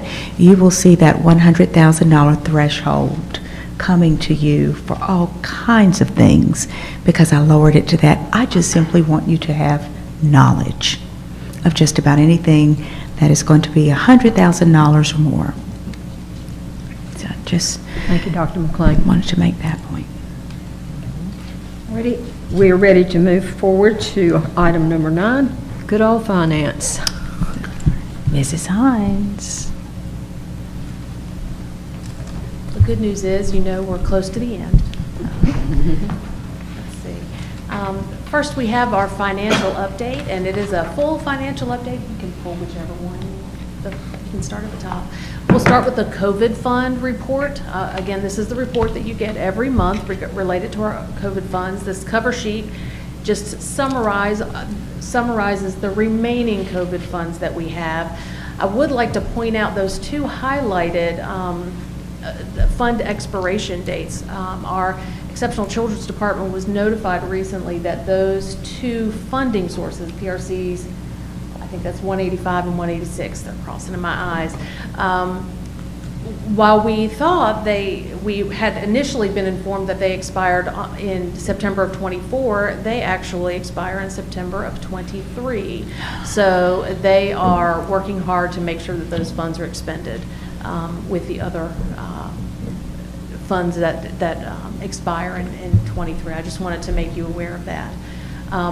As with every other source report that you see, the next is based on the PRC, the pot of money, the type of fund, and you can see those remaining funds. And if you just continue on, it's the same report as you guys see every month. And again, that summary sheet is really what you probably want to see on that front. Is those are actually our remaining funds. And if you, Ernie, if you would go back to that front, I just want to point out the remaining funds to that front page.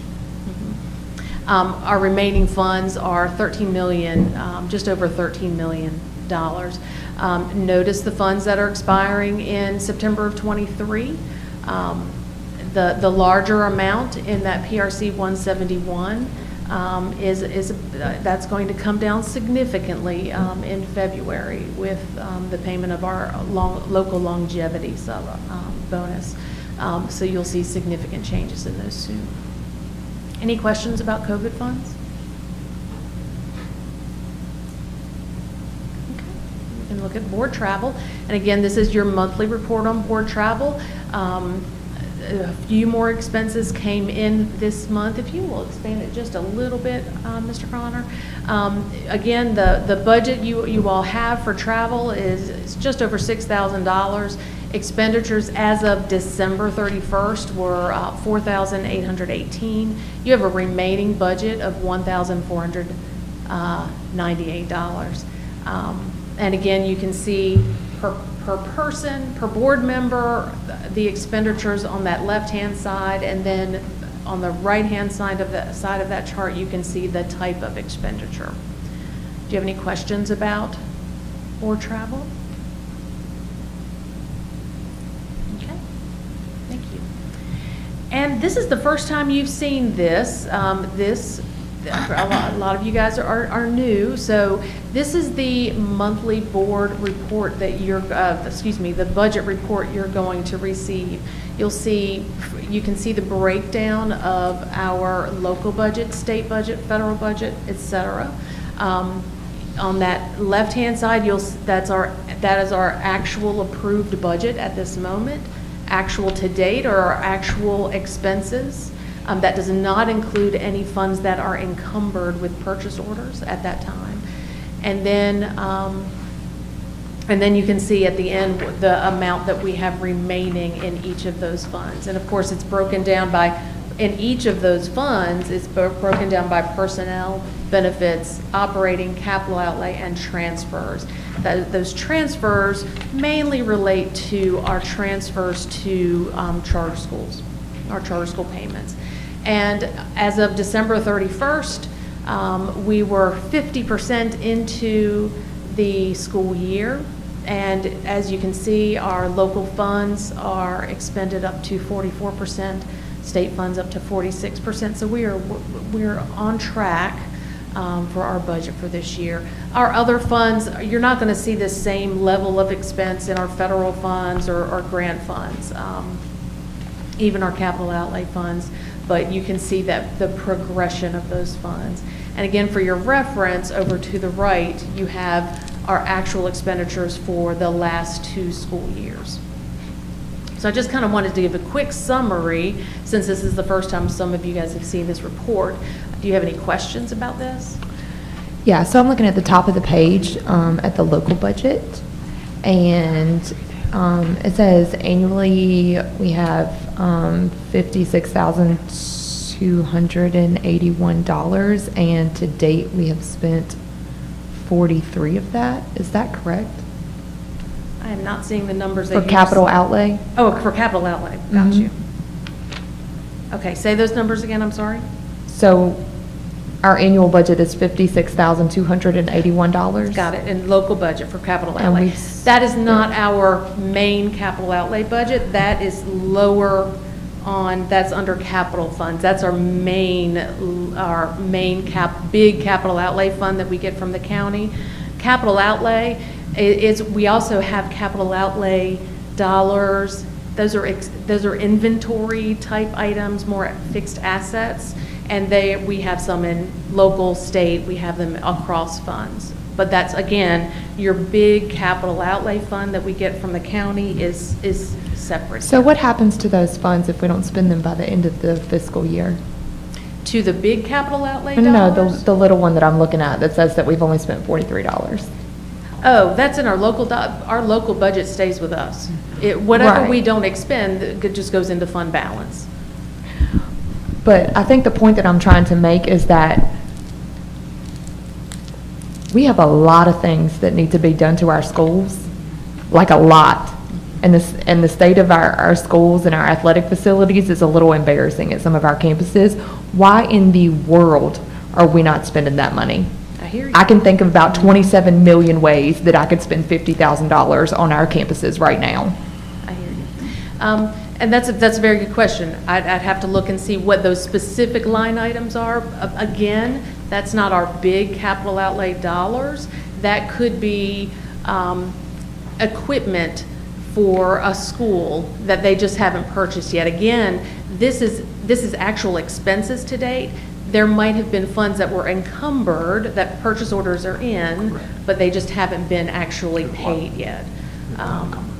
So I'll have to. Okay, so they're just not paid yet. Is that what? That's a potential. I'd have to look at it specifically to make sure about that. That's correct. And so just a couple examples. We need a new fire alarm system at Cradle. That's $350,000 to $400,000. Okay. And, the grease traps that we have to put in at the southern end schools. Okay. That's expensive as well. And just to give you some examples. So there are things that we have projects lined up, ready to go, so that money has been encumbered for that. But it doesn't show up there as being spent. Okay. It just makes it a little misleading because I'm seeing all these numbers on the left and not that many on the right. Correct. So, and we're like halfway through the school year. Correct. I do want to clarify that Mr. Graham is focusing on the big capital outlay fund, Right. while there are smaller budgets scattered throughout the other funds as well. So am I correct in thinking that one of the beauties or the pluses of county, the local budget, is that we have more flexibility and less strings attached, so that if we don't use it for things that we previously allocated it for, that we can turn around and reallocate it for other major needs? Exactly.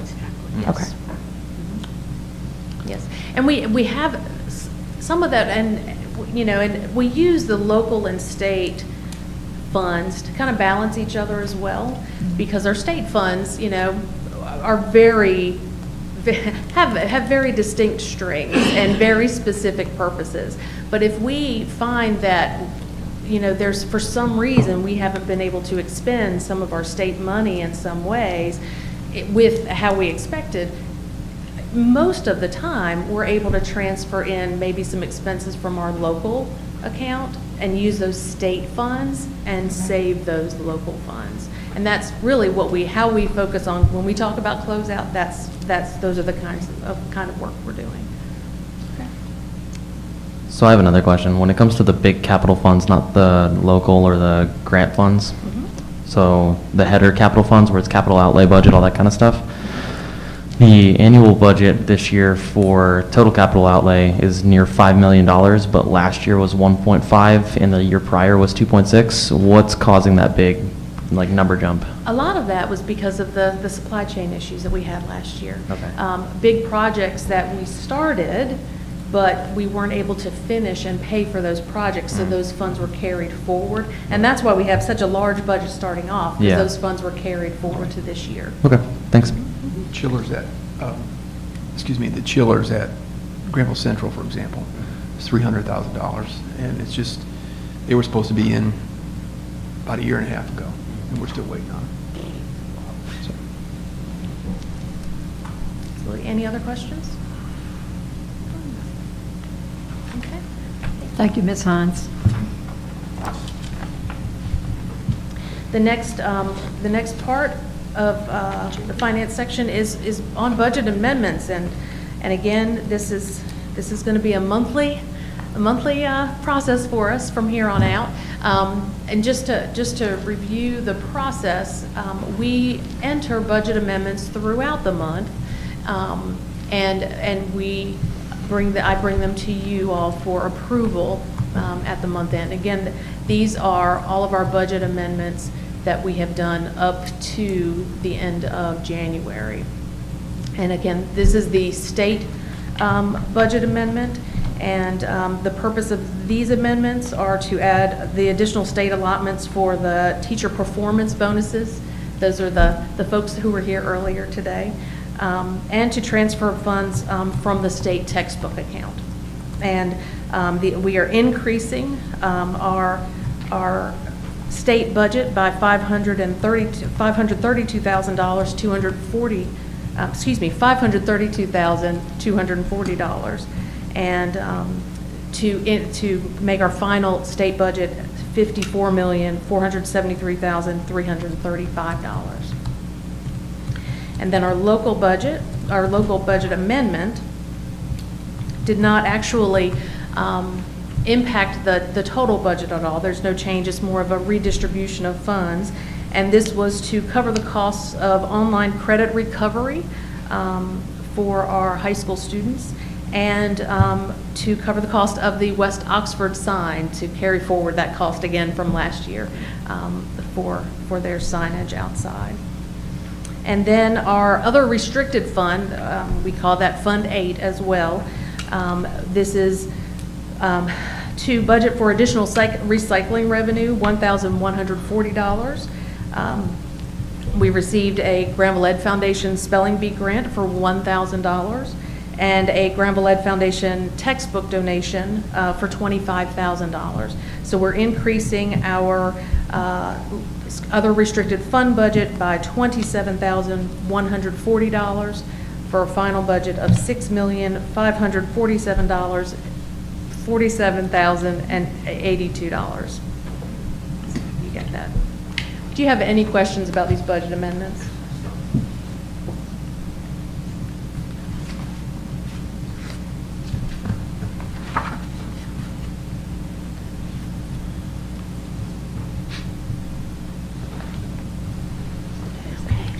Motion to approve. Second. Thank you. All in favor? Aye. Aye. Aye. Thank you.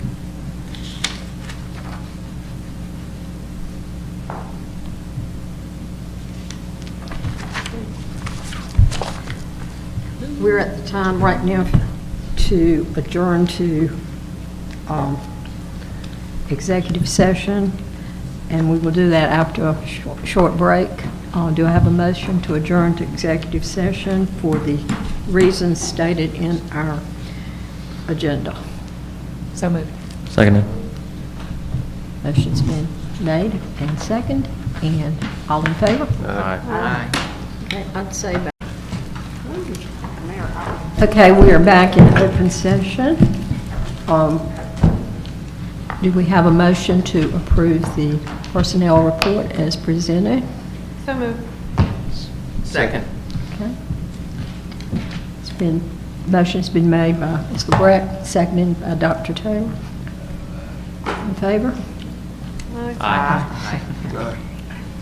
All right, the personnel report has been approved. The only thing else we have is just a reminder of some dates. I think the spelling bee is tomorrow night. Yes, Just Northern another Granville. reminder. Put it on your calendar. It's a lot of fun to watch. It's amazing. You sit there and try to spell them yourself and you're wondering. Anyway, February 8th through 10th, the conference. Yes, North Carolina Association of School Curriculum and Instruction. I believe Dr. Midborn and I are taking some of our team members there. We have some principals and academic folk going. I'm on the board for that. And it's a big conference, lots of learning, some great presenters. So I feel like we will learn a lot. And tomorrow we actually have some of our schools in Greensboro, if I'm not mistaken, some of their school leaders getting some best practices as well. So lots of training going on. February 17th, Education Day. That's at Granville Central. Breakfast at 8:30. Absolutely. And all of you are hosts and hostesses that morning, if at Do we all need a possible. uniform? We'll have a little something for you. Okay. But I will be in touch about that because we may need some of you to present and hopefully share some news and information and just ask questions of those visiting with us. Okay. And February 20th, our work session was canceled because we will be visiting with the county commissioners. They have a retreat. So we felt like that might be just as important. That's right. We've been invited this year, and that retreat is at our time on the retreat agenda is 4 p.m. And we've been invited to dinner as well. So if you'll let Austin know, you have everyone. All right, she has it all set. Okay. So we will go. Mrs. Hines and myself will basically primarily review budget requests. So the Finance Committee meets tomorrow. So if there's something you're just really wanting to make certain is in the budget, please see one of us or someone on the Finance Committee so that we can make certain it's in there. And February 28th is Student Winter Leadership Summit at Mary Potter at 9 a.m. Right in this room. Is there something that we need to go to beforehand to be trained? There is a meeting if you're on that committee. Right. We try to package things for the students. We send out to the schools. We'd love to have you. Austin, I believe that is in central office though, the packaging party and the meeting. And that's just to make sure everything goes smoothly the day When of is the that? event. Is The 16th at noon. We can resend that to the board members if we may. We'll send that to them. I'd only send it to one person. Oh, okay. But if anybody wants to come out, I'm sure it's fine. Feel free. We'd love to have a packaging Okay. party. We pack snacks. We usually bring about 3 schools in this room just because of COVID, the flu, and all of that. So we don't get all of the schools together, but we bring 3 schools here and we sort of teleprompt out to everyone so that every youngster, every leader rather, gets the same thing that day, and we sort of rotate who gets to come here. And they have some great ideas. This time, they are sharing with us some of the things they did in the fall so that different schools can hear from different schools. And we're doing some of that work. And then continuing with our spring planning. Today, Mrs. Hayes and I both recorded the word of the month is honesty. So we did that. Honesty, the word of the month. We did our reporting today. And so Dr. Frederick, there's one more word that doesn't have a board member yet, so we're coming to you next. We have 3 that were not chosen with 10 months in a school year. So Dr. Winborn and our 2 board members who were added in December sort of have these words. So once that gets done, we will end the year and then have a big bash at the end of the year with the kiddos. Thank you. Okay. I know no one wants to do it, but does someone want to recommend adjournment? I'm sorry, I had a question about a date. Sorry.